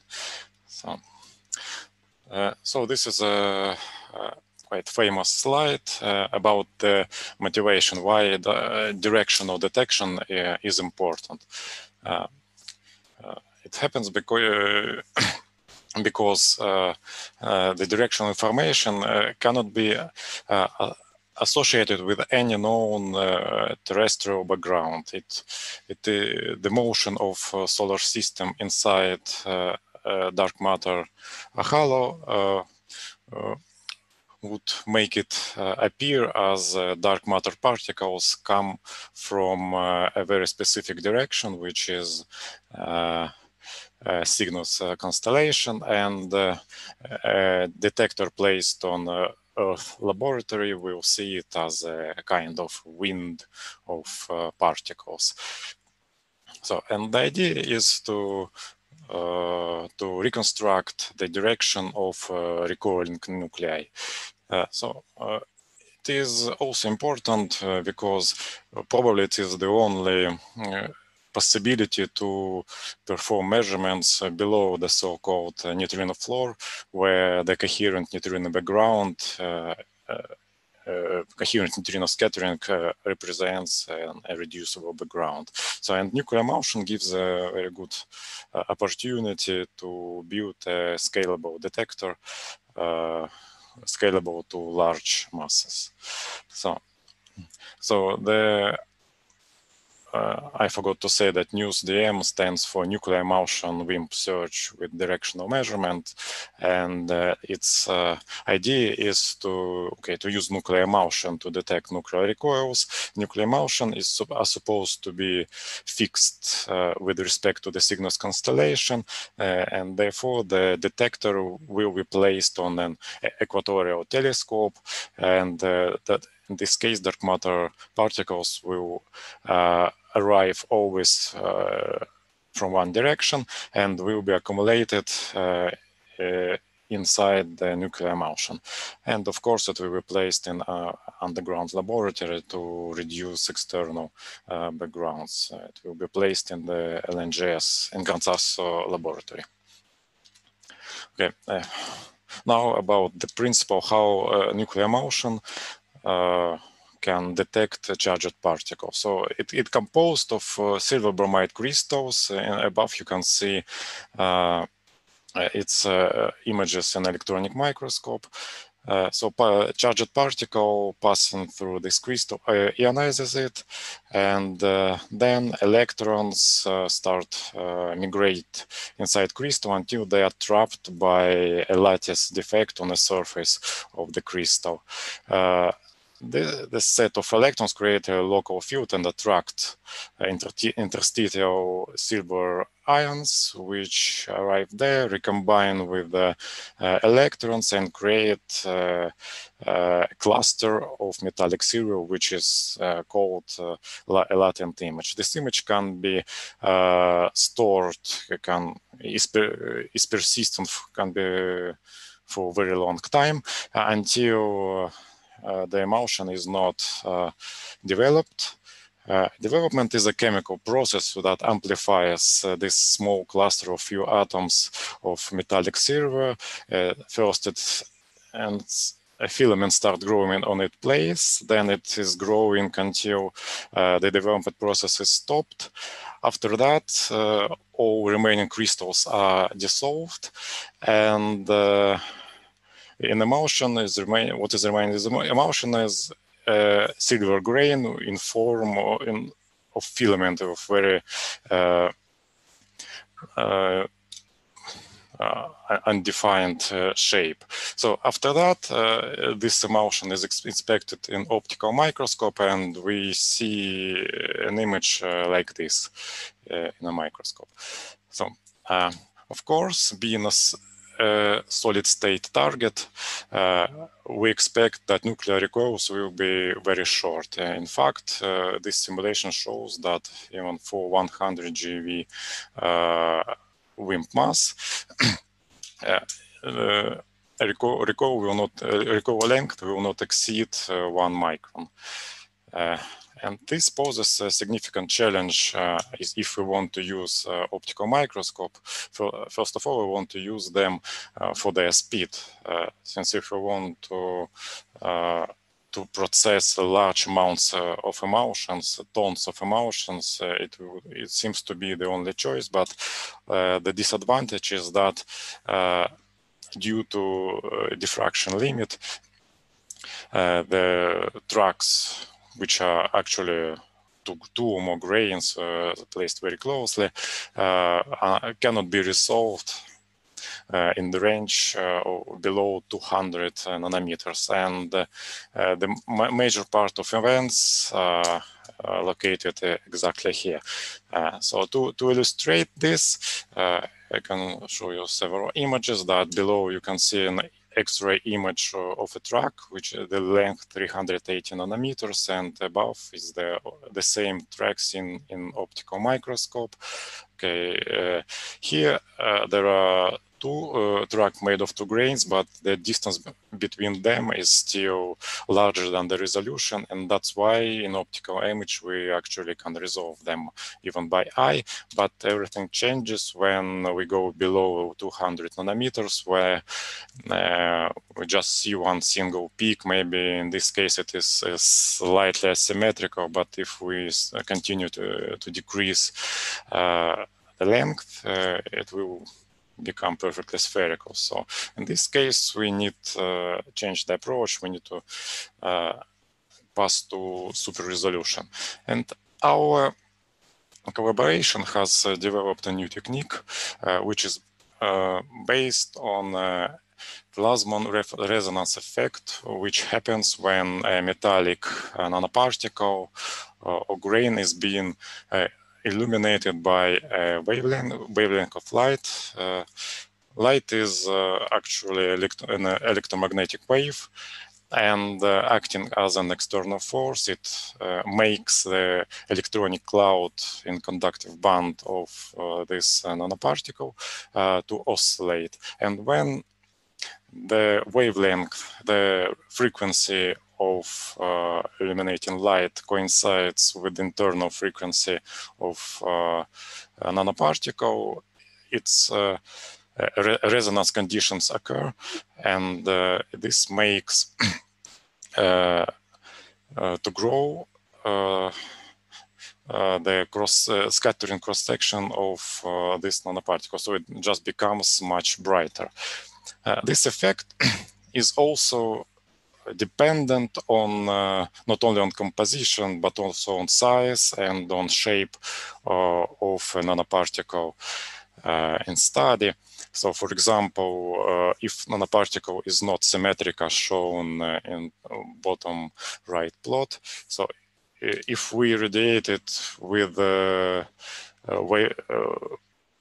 with an electromagnetic wave where with polarization like this, the resonance condition occurs at wavelength lambda 1, and if we change the polarization of the light, it will happen on another wavelength lambda 2. And if the optical system uses for illumination, for example, monochromatic light with wavelength tuned to lambda 2, it will make that the microscope will see particle at certain polarization and will not see it on other polarization. So it can be thought about like a switch. So we can selectively switch on and off nanoparticles. So how can it help us? So this is the initial configuration when we don't use polarization. In this case, the two close nanoparticles will both visible and only one peak appears, so we cannot resolve them. If we introduce only one polarization and start to changing its angle, then at some point we will see only one nanoparticle. It will be dominated in brightest distribution, and the other one will be suppressed. Then, if we continue to change, we can come to the opposite position, and analyzing brightness distribution, it becomes possible to understand the underlying configuration, what caused this change. So to demonstrate this, we have built this microscope, which actually uses latent illumination at 460 nanometer wavelength.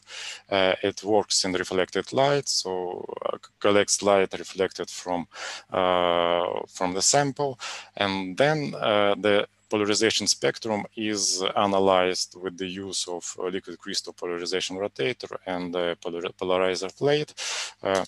The use liquid crystal is quite important since it's not mechanical and doesn't introduce mechanical vibrations, which makes us able to measure point, the coordinate of a point within a field of view with the accuracy of 6 nanometers. So what happens if we have a look at two close nanoparticles? So without polarizer, we see just a spot, and after we start rotating the polarizer, we see that this spot starts moving. It's not a mechanical movement, it's an optical effect. But this effect allows us to make the following analysis. So we measure the center, the trajectory of the center of this spot, plotting them on and the plots below. When the coordinate of each point is known with accuracy about 6 nanometers, and we see that the barycenter has moved about 100 nanometers. We call this value as barycenter shift. So barycenter shift in this case is about 100 nanometers, and we also can measure its direction of the barycenter shift, which in this case perfectly coincides with the beam direction. This is 100 keV carbon ions in emulsion. Okay, then we did the following analysis, following test. So we irradiated emulsion with carbon ions 100 keV, with energy 60 keV, 30 keV, and also to test 10 keV with the vertical radiation. These 3 were horizontal radiations, and 10 keV were vertical perpendicular to emulsion surface. And we have divided all the events in 2 populations. One of them which are called moving is with barycenter shift larger than 20 nanometers, and static barycenter shift smaller than 20 nanometers. And we see that these moving events, they have some direction. They are anisotropic, while the second population is almost perfectly flat.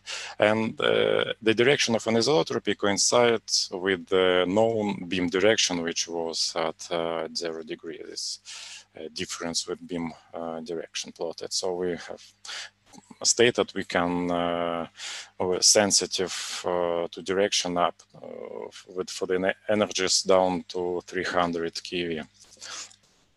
Okay. The same analysis can be done also in 3 dimensions, and our collaboration has patented a microscope that is capable of doing that. It makes this analysis in 2 planes. One plane is a horizontal one, and another plane is vertical one. And applying this analysis in 2 planes, it becomes possible to make a full 3-dimensional reconstruction of the event. Then the previous analysis was done in monochromatic light, but if we use white light or wavelengths and start changing polarization, in this case we can trace how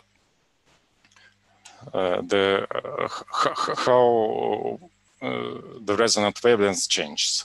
So in this case, as you can see, there are 2 nanorods, 45 by 80 nanometers and 45 by 100 nanometers, and they have different responses.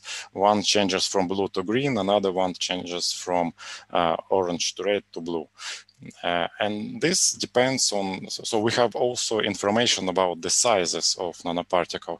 And this can be important because size of grain is connected with the energy deposition, which is done, produced by a recoiling atom. To demonstrate it, we can see this alpha particle track, which when it stops produces very red and very large and bright grain. That means that in that point there was a big energy deposition, and the same same approach we are now trying developing to the application to carbon ions.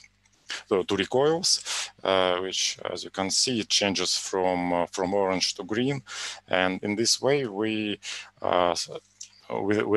expect to get also the verse of the nanoparticle of a recoiling track.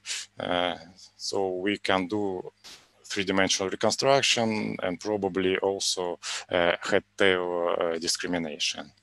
And plasma analysis allows us not only to perform reconstruction of event, but also to perform background rejections.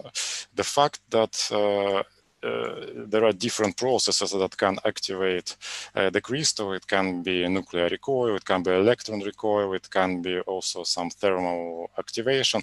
They produce slightly different grains. And with the means of machine learning, it becomes possible to distinguish between them. For example, we have created two networks and trained them by using something that will look like signal. They are carbon ions with different energies, and we train them to distinguish between signal and background, which in this case will be gamma emulsion irradiated with the gamma rays, and also populated with the spurious, spuriously activated grain, which we call fog. The first network takes only color images with all polarizations, and the second network took polarization taken with the monochromatic light, and as we can see, the level of 10 to 2, 10 to 3 can be achieved with the machine learning approach. Then this slide summarizes the backgrounds, expected backgrounds in our experiment. So as for intrinsic background, radiogenic neutrons are not problem up to masses about 10 kilograms. Intrinsic backgrounds are mainly due to carbon-14, since gelatin is an organic material, so it is a natural process. External background, they can be reduced by inappropriate shielding, and dominating cosmogenic neutrons, but for 10 kilograms, they are still few. And we have quite many leverages to reduce carbon and gamma, to reduce beta and gamma background. So we are first of all, that emulsions, they are not sensitive to the factor 10 to the minus 3 to electrons, but they are sensitive to nuclear recoils. We also can go to cryogenic temperatures and got other 4 orders of magnitude. And as I have shown before, there are polarized light and wavelength analysis cover. But the final goal are the R&Ds that are now performed in Japan is to replace organic gelatin with synthetic polymers, which will not be radioactive. So we have also installed underground emulsion production facility. We can produce emulsion ourselves in low radioactivity environment and put it directly into the detector. And this fall is planned 10-gram demonstrator run. Everything is ready. Actually, it was ready already in spring, but due to lockdown, everything was moved to autumn. And then we started to prepare a 10 kilogram scale detector. Here is the sketch. So there will be a polyethylene shielding, cryogenic device, and also equatorial telescope. So with 10 kilogram scale detector, we plan to explore partially a gamma region, and if we manage to improve our detection threshold to 15 nanometers, we can explore the full gamma region. This is this last slide before the conclusion, that in future, of course, the directionality becomes useful only below the neutrino floor. So to reach this, we will need several tons detector. Actually, we need at least 10 ton, and we also will need to reduce detection threshold down to 30 nanometers. It can be done with by producing emulsions with smaller grains. So technologically, it's possible. And then. So here's the conclusion. So new nano-emulsion grain experiment is under development, and we have made several technological breakthroughs to achieve two-dimensional and three-dimensional super resolution, heterodiscrimination, and also cover analysis. We use machine learning to handle image data complexity and for background separation. We have installed new production machine. This fall, we will do a demonstrator test, and after that, we will be ready to our future goals. So we are planning to make a 10 kilogram scale detector, and TDR is under preparation. So thank you very much for attention, and for further questions after these 5 minutes, I invite you to use this Zoom meeting ID or write me directly, give an email. Thank you very much. Thanks a lot, Andre. So other questions or comments? So I wait for raised hands. I asked in the meantime, as a former member of Opera, how long does it take for you to scan a 100 kilogram untriggered block of emulsion? We are planning to use it in several steps. The first step will be just a volume scan. So scan everything at very fast microscopes. They are next generation, not like an Opera. Now we can scan at least one order of magnitude faster. And the first scan will produce predictions. Then with the high resolution microscopes, we go to check those predictions one by one.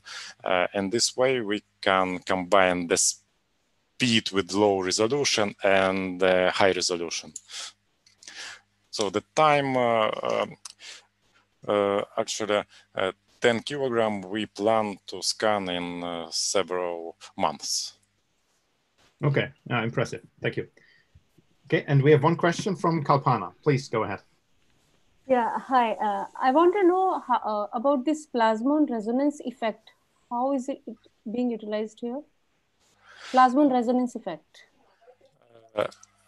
Could you repeat the last part of the question? How the plasmon resonance effect is being used here in this detector? Well, the idea is that when the wavelength of external light coincides with the intrinsic, with the plasmon resonance wavelength, the scattering cross-section of exactly this nanoparticle changes, it increases. So the nanoparticle becomes brighter. So it can happen that you couldn't see it, but then suddenly you can see it. And we use it in order to selectively switch on and switch to introduce some changes in brightness distribution. By changing the, we scan all possible polarizations with the microscope, and then we go to, for example, to an event and see how brightness distribution changes for this event. So, for example, as shown, as shown here,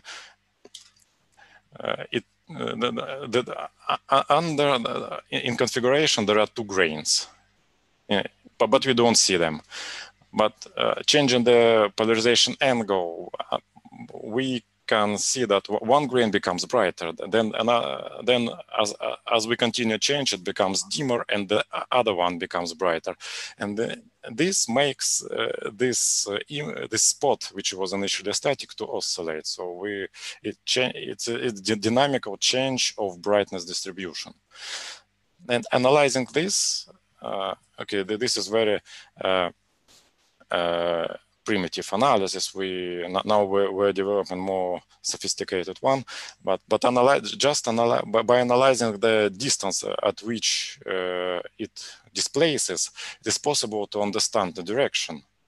But by the fact that it's oscillating, it's possible to understand that there are at least two grains, and that it happens, it's possible to understand that there are metallic particles, silver particles. Otherwise, it could be, for example, dust, but dust doesn't exhibit plasmon resonance. Mm-hmm. Okay, thank you so much. Thank you. Thanks a lot. Okay. Okay, now we have the next talk. Okay, thank you.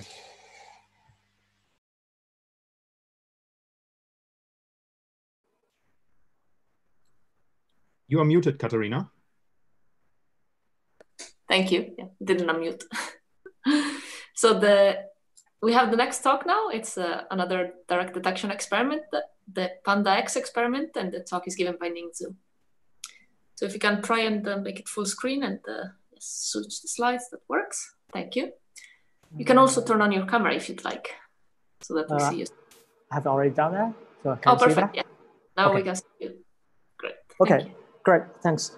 So today I will present the latest results and the status of our Panda X experiment. So my talk will cover the WIMP search results with the Panax2 full exposure data, that is 132 town day.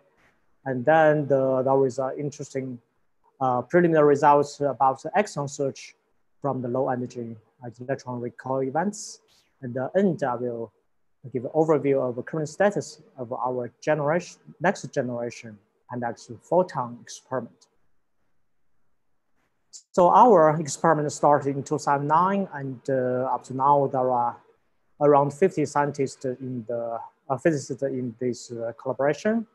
So this experiment is located in China Jinping Underground Laboratory. That is the deepest underground laboratory in the world at the horizontal axis. So this laboratory has been upgraded to the second phase with larger and more experimental halls. And our future experiments will be run in this B2 hall. And this laboratory facility construction has officially started since last summer.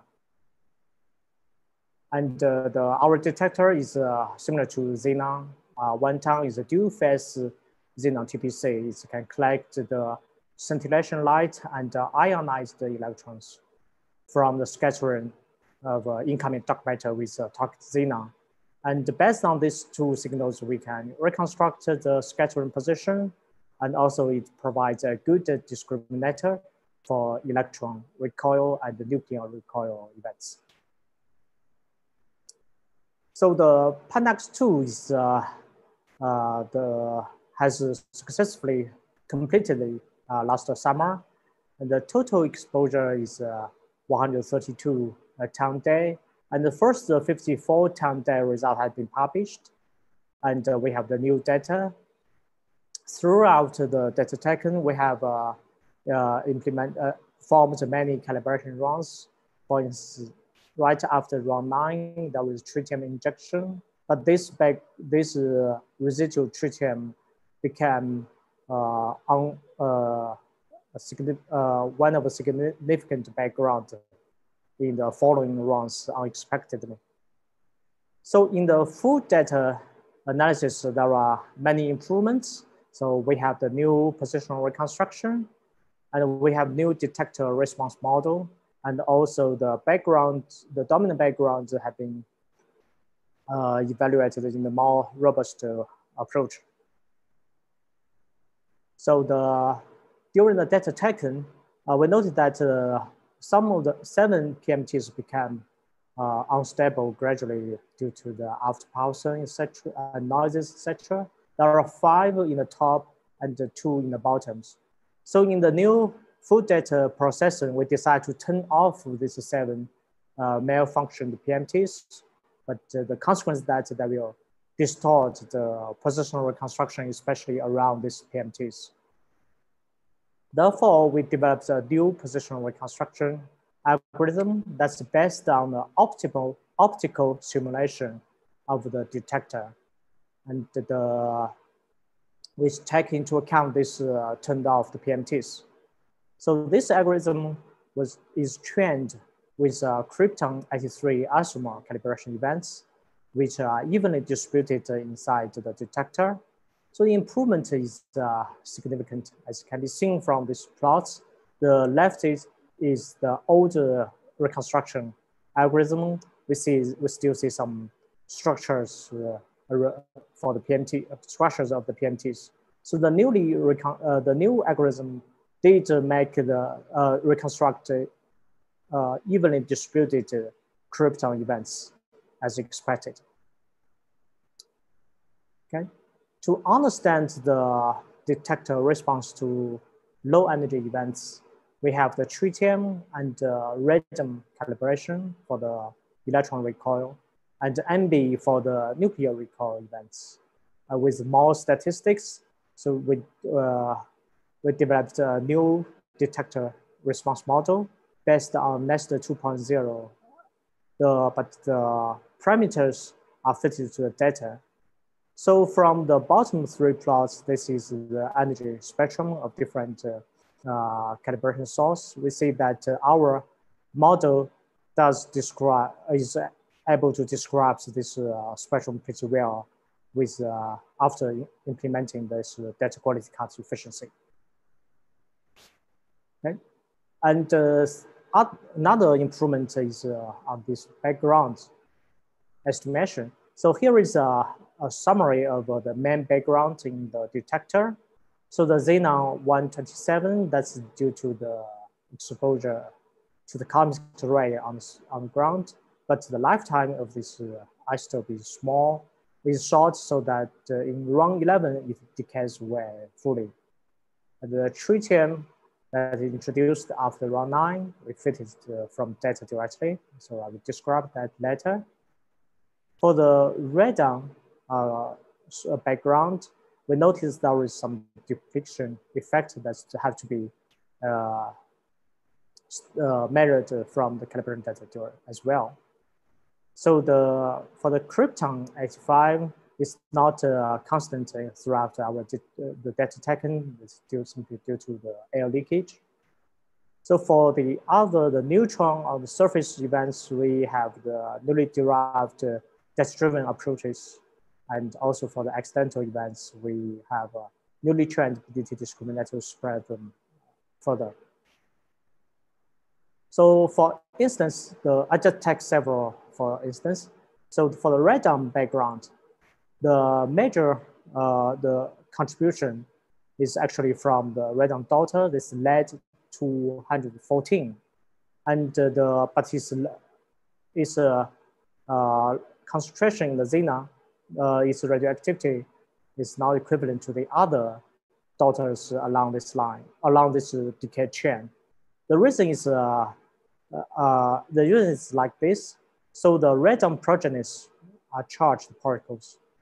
So they are attracted to the cathode in the detector, which apply the negative high voltage. Therefore, the concentration of the radon daughters in this detector is not uniform. So along this decay chain, the concentration in the fiducial volume or in the center of the detector becomes less and less, since some of them are attracted to the cathode. This we call the depletion effect. So in order to estimate this lead 214 level precisely, we have a new method.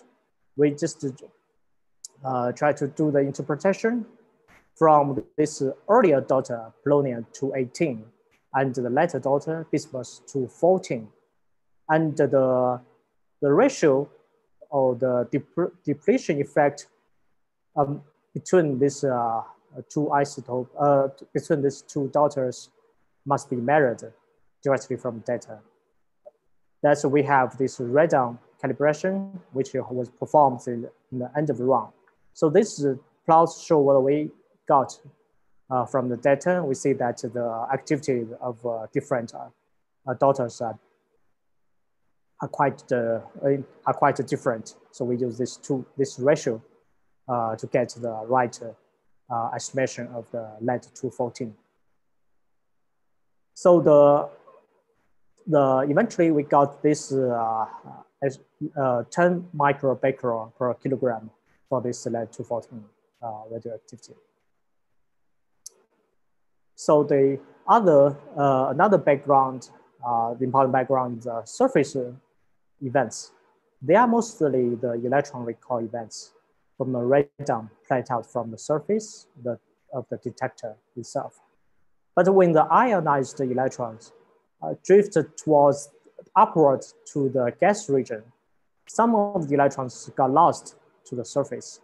So the consequence is that the surface events, even though the electron recoil, the distribution shifted down below the ER region, and the leakage to the neutron nuclear recoil region is non-negligible. That's our WIMP search signal region. So we have a data-driven approach to estimate this contribution. So that is just do the extrapolation from the outside fiducial volume. And the fitting function is given by is derived in this large S1 control region. Okay, so another important background is a neutron background. That's exactly the same as WIMP signal. So we derived a new method. Since in the calibration, we found that neutron events can be associated with high energy gammas due to this neutron capture, etc. So from this high energy gamma control region, we can extrapolate to this low energy signal region. So the extrapolation scale factor can be calculated from Monte Carlo simulation with this effect included. So this method has been tested successfully in the MB calibration data, and then is applied in our dark matter runs. And eventually we found that there are 3 plus minus 1.5 neutron events in our signal region. Okay, so given this improvement, we have a better control of our background. So this is a summary of the background budget in the low energy region. Compared with the previous published data, the RON 11 have more backgrounds. One reason is due to the air leakage during the data taken. So the krypton contribution is almost doubled. And also the residual tritium contribution, that is one of the dominant after RON 10. Okay. So then we perform this WIMP search. For this new data, RON 11, we did the blinded analysis. The signal region is the same as before. So the total, we have 1,220 events with 38 below the nuclear recoil medium region. So that's consistent with our background expectation, and which can be seen from this table. So we derived before performing the statistic testing, we demonstrate the distribution of these events with high WIMP hypothesis likelihood. So there are 3 events in RON 9 and 7 events in RON 11. So the likelihood from different sources of these 10 events can be seen from this plot. So the distribution is showing here. So that in the top are the position distribution, and the bottom is the S1 and S2 distributions. So from this one, from this plot, we can see that a large fraction of these 10 events are located very close to the edge of our fiducial volume selection. So, and they also have a very large, relatively large S1 signal. So that indicates that these events can have a non-small, can have large probability to be from the background sources. Okay, so here is our limits from this full exposure data. So that's showing in this red solid curve. As compared with our previous results, the blue one, so the expected sensitivity is improved indeed, but there is no lower 1 sigma lower fluctuation as before in this full data. So this results will be submitted to journal tomorrow. We will find more details later.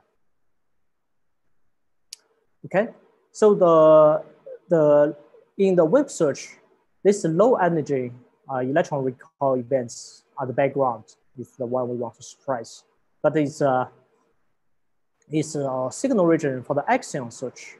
This is a very hot topic, just due to the recent observed access in Xenon 1 tank experiment.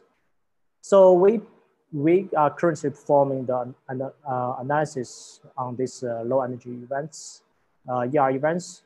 So compared with the WIMP search region, we expand the energy window to 25 keV and reduce the fiducial volume to 250 kilogram. So in this way, we are able to reduce the surface background to a neglected level, and the expanded signal, the energy window can help to control the background evaluation. So for these dominant backgrounds like xenon, 127, krypton, radon, and tritium, we rely on the spectrum fitting to data directly. So it's critical, therefore it's critical to have a solid background model for this spectrum. The good thing that we have calibrated data to control them. For instance, for the tritium, we injected tritium twice in our detector, and one is right after round 9, the other is in the end of the round. These two periods are separated by almost 3 years, but the energy spectrum from this calibrated data agree pretty well, and also our background model can describe that pretty well. And the flat electron recall spectrum is estimated from the radon calibration, as shown in the bottom plot. And of course, there are several systematic uncertainties to be considered that include these data response model parameters, and also the non-linearity of data taken baseline suppression, and also, of course, the theoretical uncertainties for this beta decay. And with this spectrum, we need to estimate estimate the background, the contribution. So the interesting part is for the tritium, since it's peaked at the low energy, but there is no direct measurement of this background. So we have to rely on the spectrum fitting. So we performed the unbinned likelihood fit on these 3 rounds, with the tritium contribution floating independently. So the right plot, this plot shows the fitted results, and the orange histogram is the best fit tritium in each data set. So the resulting tritium level is consistent with very close to each other. So that's consistent with constant tritium rate through in our detector. Okay, so that we fit the data energy spectrum for all the data sets simultaneously.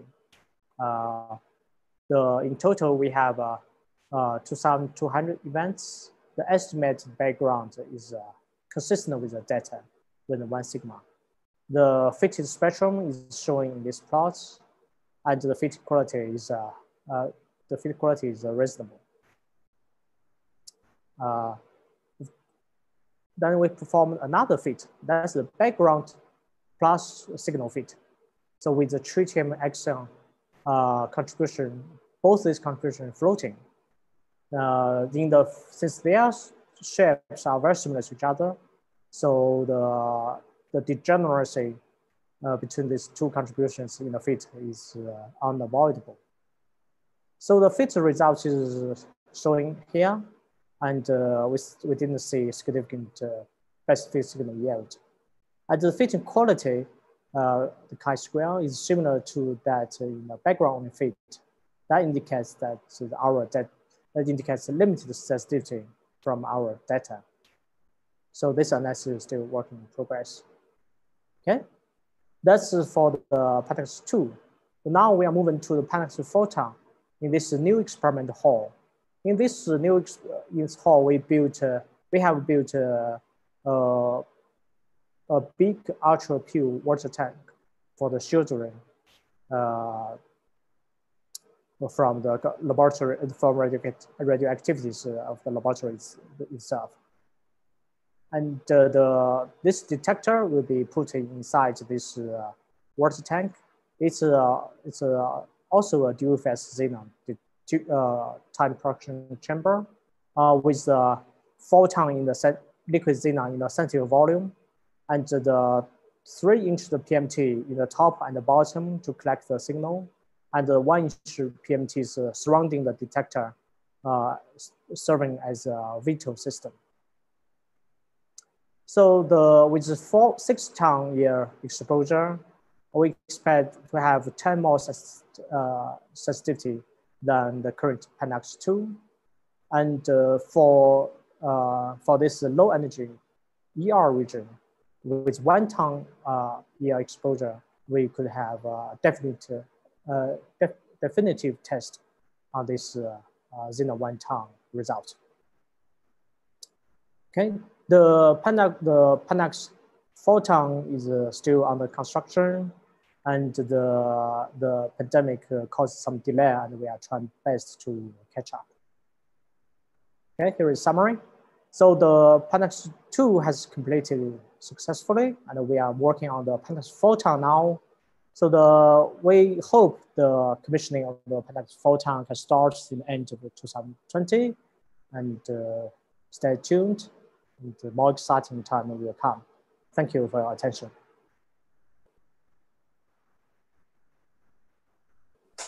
Thank you very much. That was a very interesting talk, and it's nice to see all the progress from PandaX, and that there will be also a test of the excess. Yeah. So I'm sure a lot of people are looking for that. And are there any questions about the talk in general?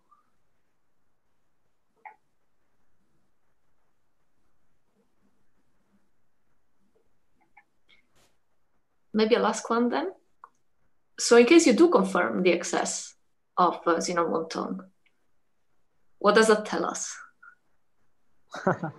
Yeah, that's interesting. Since the access currently is in tension with the theoretical or some cosmology measurement observations. So at this moment, there are still some other models like neutrino magnetic moment, etc. So we will see.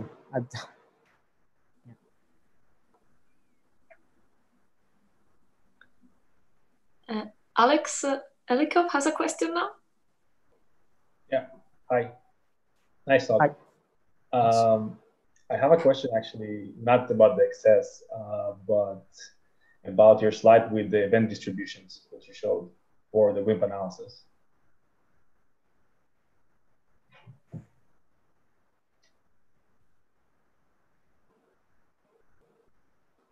This one, yes.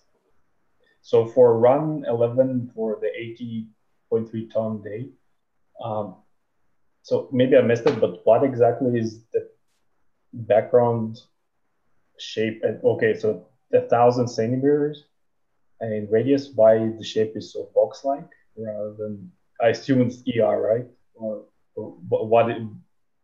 Basically, the question: why the distribution is not more homogeneous in that?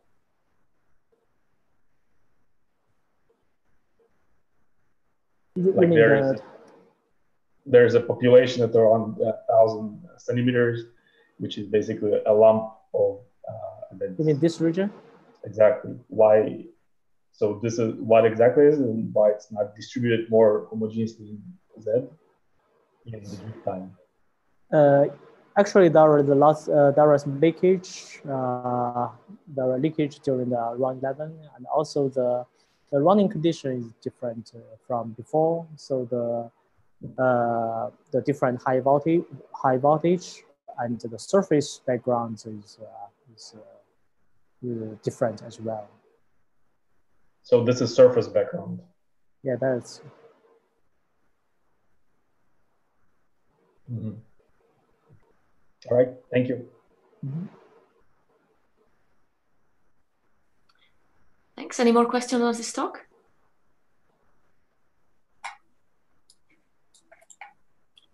I don't see any, so we can move on to the next one.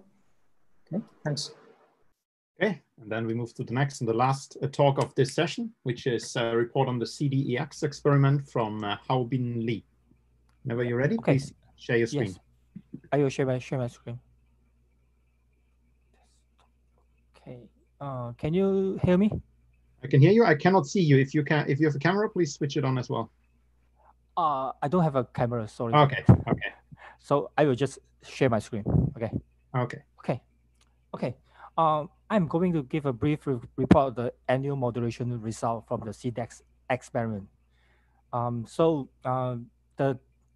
will introduce the CDEX 1B experiment, and particularly on the data quality analysis, and then I will discuss about the result on the annual modulation, and then at the end I will discuss about the Midal effect. I think most of us knows this. Basically, the annual modulation is looking at the spectrum different between June and December due to the Earth rotation. At this June, the beam velocity will reach its maximum, and then at the December, the average beam velocity will at its lowest point. So what we are looking at is looking at the different. Showing here is a typical 10 GeV beam recoil spectrum on the germanium from the Halo model. So these two curves is the spectrum from different date, and what we are trying to looking at is the difference of the spectrum, which is showing here. So the requirement for this type of analysis is that we need to have a long and stable experiment running. So let me explain more. Compared with a typical time integrate analysis, is that the time integrate analysis is looking for the SS count. Now, for the annual modulation, we are looking at the difference of the count between June and December. And the problem with the time integration and for a typical germanium experiment is that we need a lot of energy spectrum modeling to understand the background and then to do the background subtraction. However, with the annual modulation analysis, this type of confusion can be ignored most of the time. And the other thing is that the best sensitivity of the time integral analysis is always as the lowest energy beam, which is also usually with the largest uncertainty. And however, for annual modulation analysis, as you can see here, the most sensitivity beam is not at the lowest energy. So that means when we look at this signal, the most sensitivity beam is not the largest. It's not with the largest statistics uncertainty. So next, I will going to explain about the CJPL. I think the last talk has explained a lot, so I will briefing here. So the experiment is located at the CJPL lab, which is at the Sichuan at this Jingping mountain. There's a tunnel here. So the lab is located at the middle of the tunnel. The overburden rock, there's an overburden of 2.4 kilometers of rock, making this position the deepest among the underground experiment lab. So this is a layout of the CJPL phase 1 experiment. So the CDEX experiment is located here at the bottom of the tunnel. So in this talk, I will base on the data from the CDEX 1B. CDEX-1B is a improved version from the prototype CDEX-1A experiment. The difference is that the CDEX-1A, the threshold of the CDEX-1A is roughly 500 eV, and in CDEX-1B, due to the electronics and design improvement, the threshold can reach as low as 160 EV. So this allows us to look at the very low recoil energy. So for both experiments, a typical shielding and detector configuration will, as showing here, usually it is surrounded by a NAI detector as an anti-compton detector, and also the germanium is here, and also it is always surrounded by a copper shielding. So showing here is when both CDEX-1A and CDEX-1B run parallel the plot. So CDEX-1A is here, and CDEX-1B is located here. And this is an interior interior view of the shielding, inside the shielding. So let me explain more about the CDEX-1B. So the CDEX-1B is actually running in two phases. The first phase is from 2014 to 2017. The configuration is as this with the NAI detector cover the germanium. The lifetime is roughly 700 kilo days. And in the run two, we deliberately remove the NAI detector and replace the detector with some copper shielding. And the run in this data I will show today is roughly 300 days of 300 kilogram days of the data. So both in this experiment, the germanium detector is of a 1 kilo scale mass. Is cooled by cold finger, and NAI detector is used as an active shielding in run one, but not in the run two. The detector from 2014 is stable up until now. So the threshold is roughly 160 EV. However, for the annual modulation analysis, we adopt the threshold we start the analysis threshold at 250 EV. The largest uncertainty of this data is based on the bulk surface separation at low energy. I will explain more about this in the next page. So this is a typical germanium detector, a cylinder look like this. So this is a basically, due to the manufacture of the detector, there's a dead layer, a millimeter thickness of the dead layer without any electric field. So what happens is that if electron hole pair is created in this dead layer, there will be no electric field to drift the charge.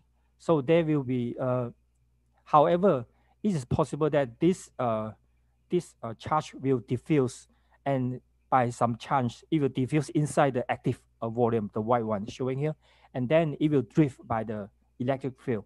In this case, this type of event will cause a very slow signal. For a typical bug event, electron hole pair create inside the bug region, it will drift immediately by the electric field, and then it will create a very fast signal. The problem is this: because not all the charge at the of this surface event is collected by the electric field, so only part of the charge will drift inside the active volume. This will give us a false energy calibration. So what we are trying to do is that to separate these two types of the event, especially in the low energy. And another thing is that since we know that most of the gamma background is actually locate at the surface of the detector. So if we can remove this type of event, actually in the other way, we can remove a lot of the background. So showing here is the signal of the two type of the event. You can see this is a fast and this is a slow surface event. So we can define the time between from the baseline to the full deposit status. So the y, so we call this the rise time, and the y-axis is the rise time of this. And you can see that there are two types of the event: a bug event and the surface event.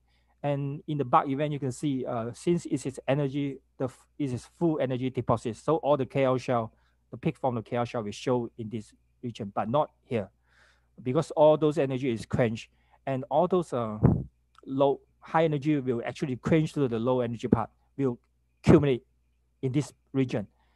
The problem is that we cannot do a simply cut to separate these two events. You can see this surface event actually contaminate the bug down to here.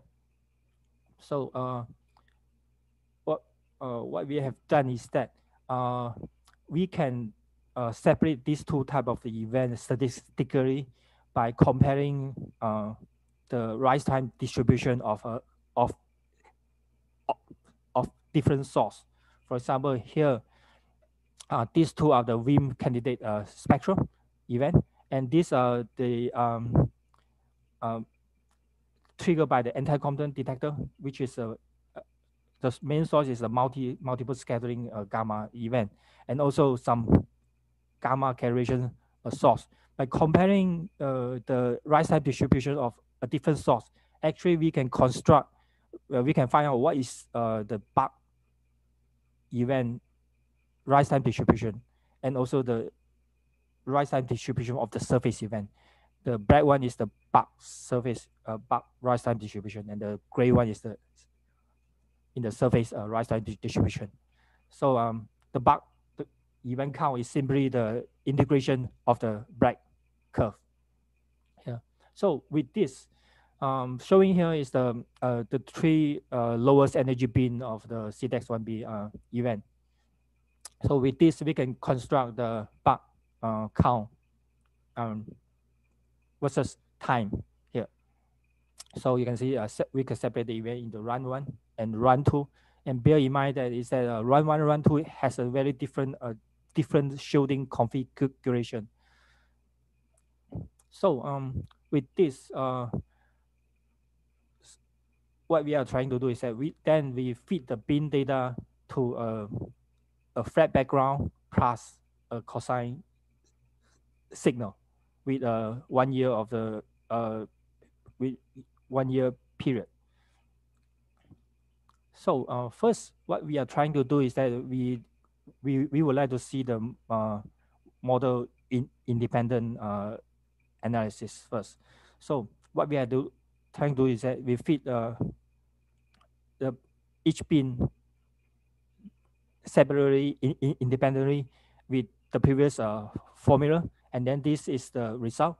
The y-axis is the modulation amplitude, the modulation of the cosine signature. So you can see that the black curve is our result. Then this result is consistent with the new hypothesis. And also showing here is the result predicted by Kojon 2013 result, and also by Dama. And I want to mention something is that since Dama and the other three experiment is not with the Dama is not a germanium detector. So when we draw here, we actually doing some modeling based on the Hero model to do the conversion to show here. But nevertheless, you can see that our result consistent with new hypothesis.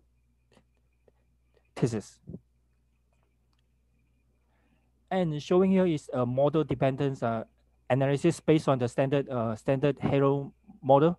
The red one is based on the annual modulation solely. So based on the modulation signal, we can draw this out.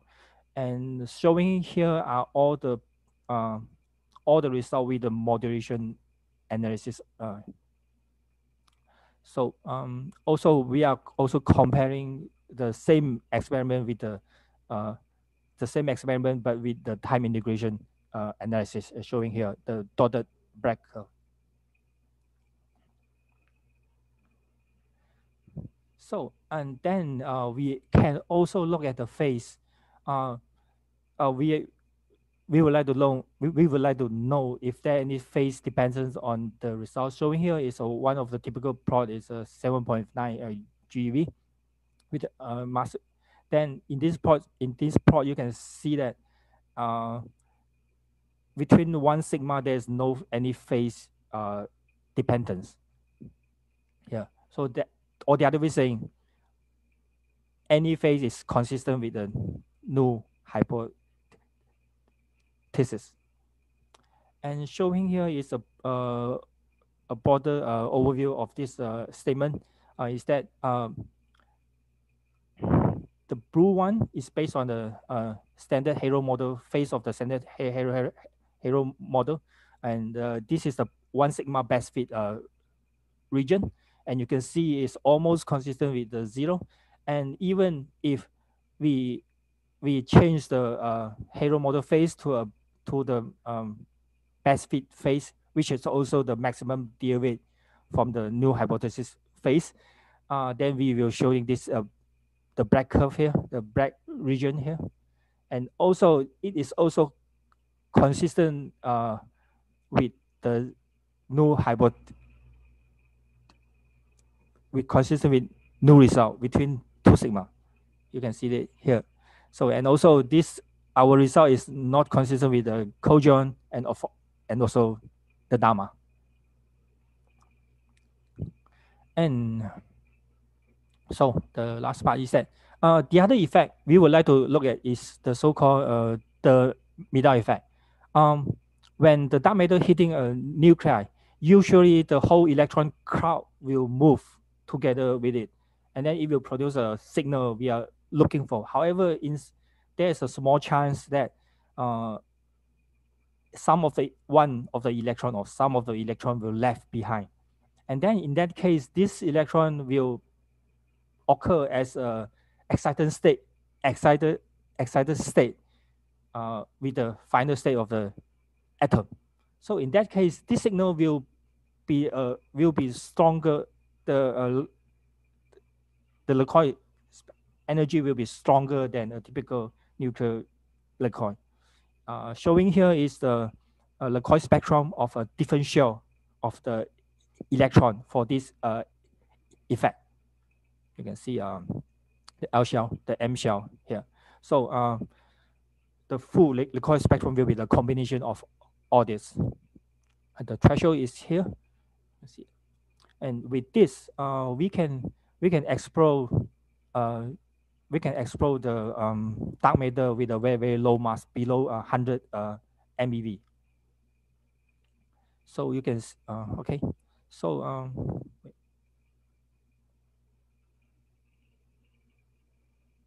why I cannot change? Okay, sorry. So this allows us to probe the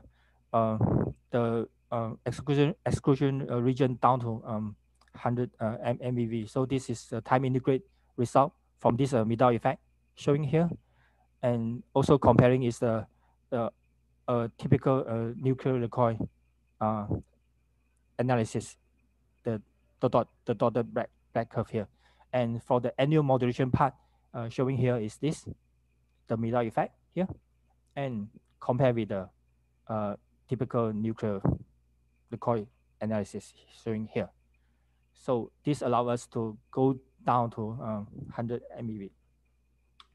So the summary. So we have a best modulation high-end result down below 6 GeV, and also the best Midal effect result below 1 GeV, and this is a unique stable low threshold analysis. So the main point is that our data is consistent with null hypothesis, and also other other analysis is on the way. So thank you. Thank you very much. Other questions or comments for Haubin?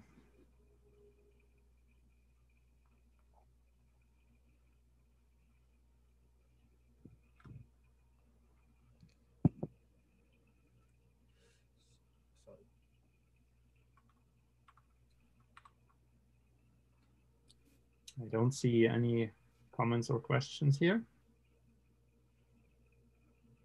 Then thank you again. Let me remind everyone that we have the MetaMost chat where we already have some questions discussed. So maybe at least just have a quick look there if there's anything for you. That closes this dark matter session for today at ICHEP. There are poster sessions today, but not for the dark matter part. So we have our poster session tomorrow. And I hope to see all of you again tomorrow morning, same time. So the early time slot for Europeans. Have a good day and talk to you soon. Bye. Yeah, there's also some people that have Zoom rooms attached to their talks. So just look up the talks and see if there's 3 or 4 people that can continue chatting in an informal way. Right, and we also keep this room open just in, I mean, this is open for 1 more hour. So people can just stay here and discuss if there is more discussion needed. Thank you. See you tomorrow. Thank you. Bye-bye. Ciao.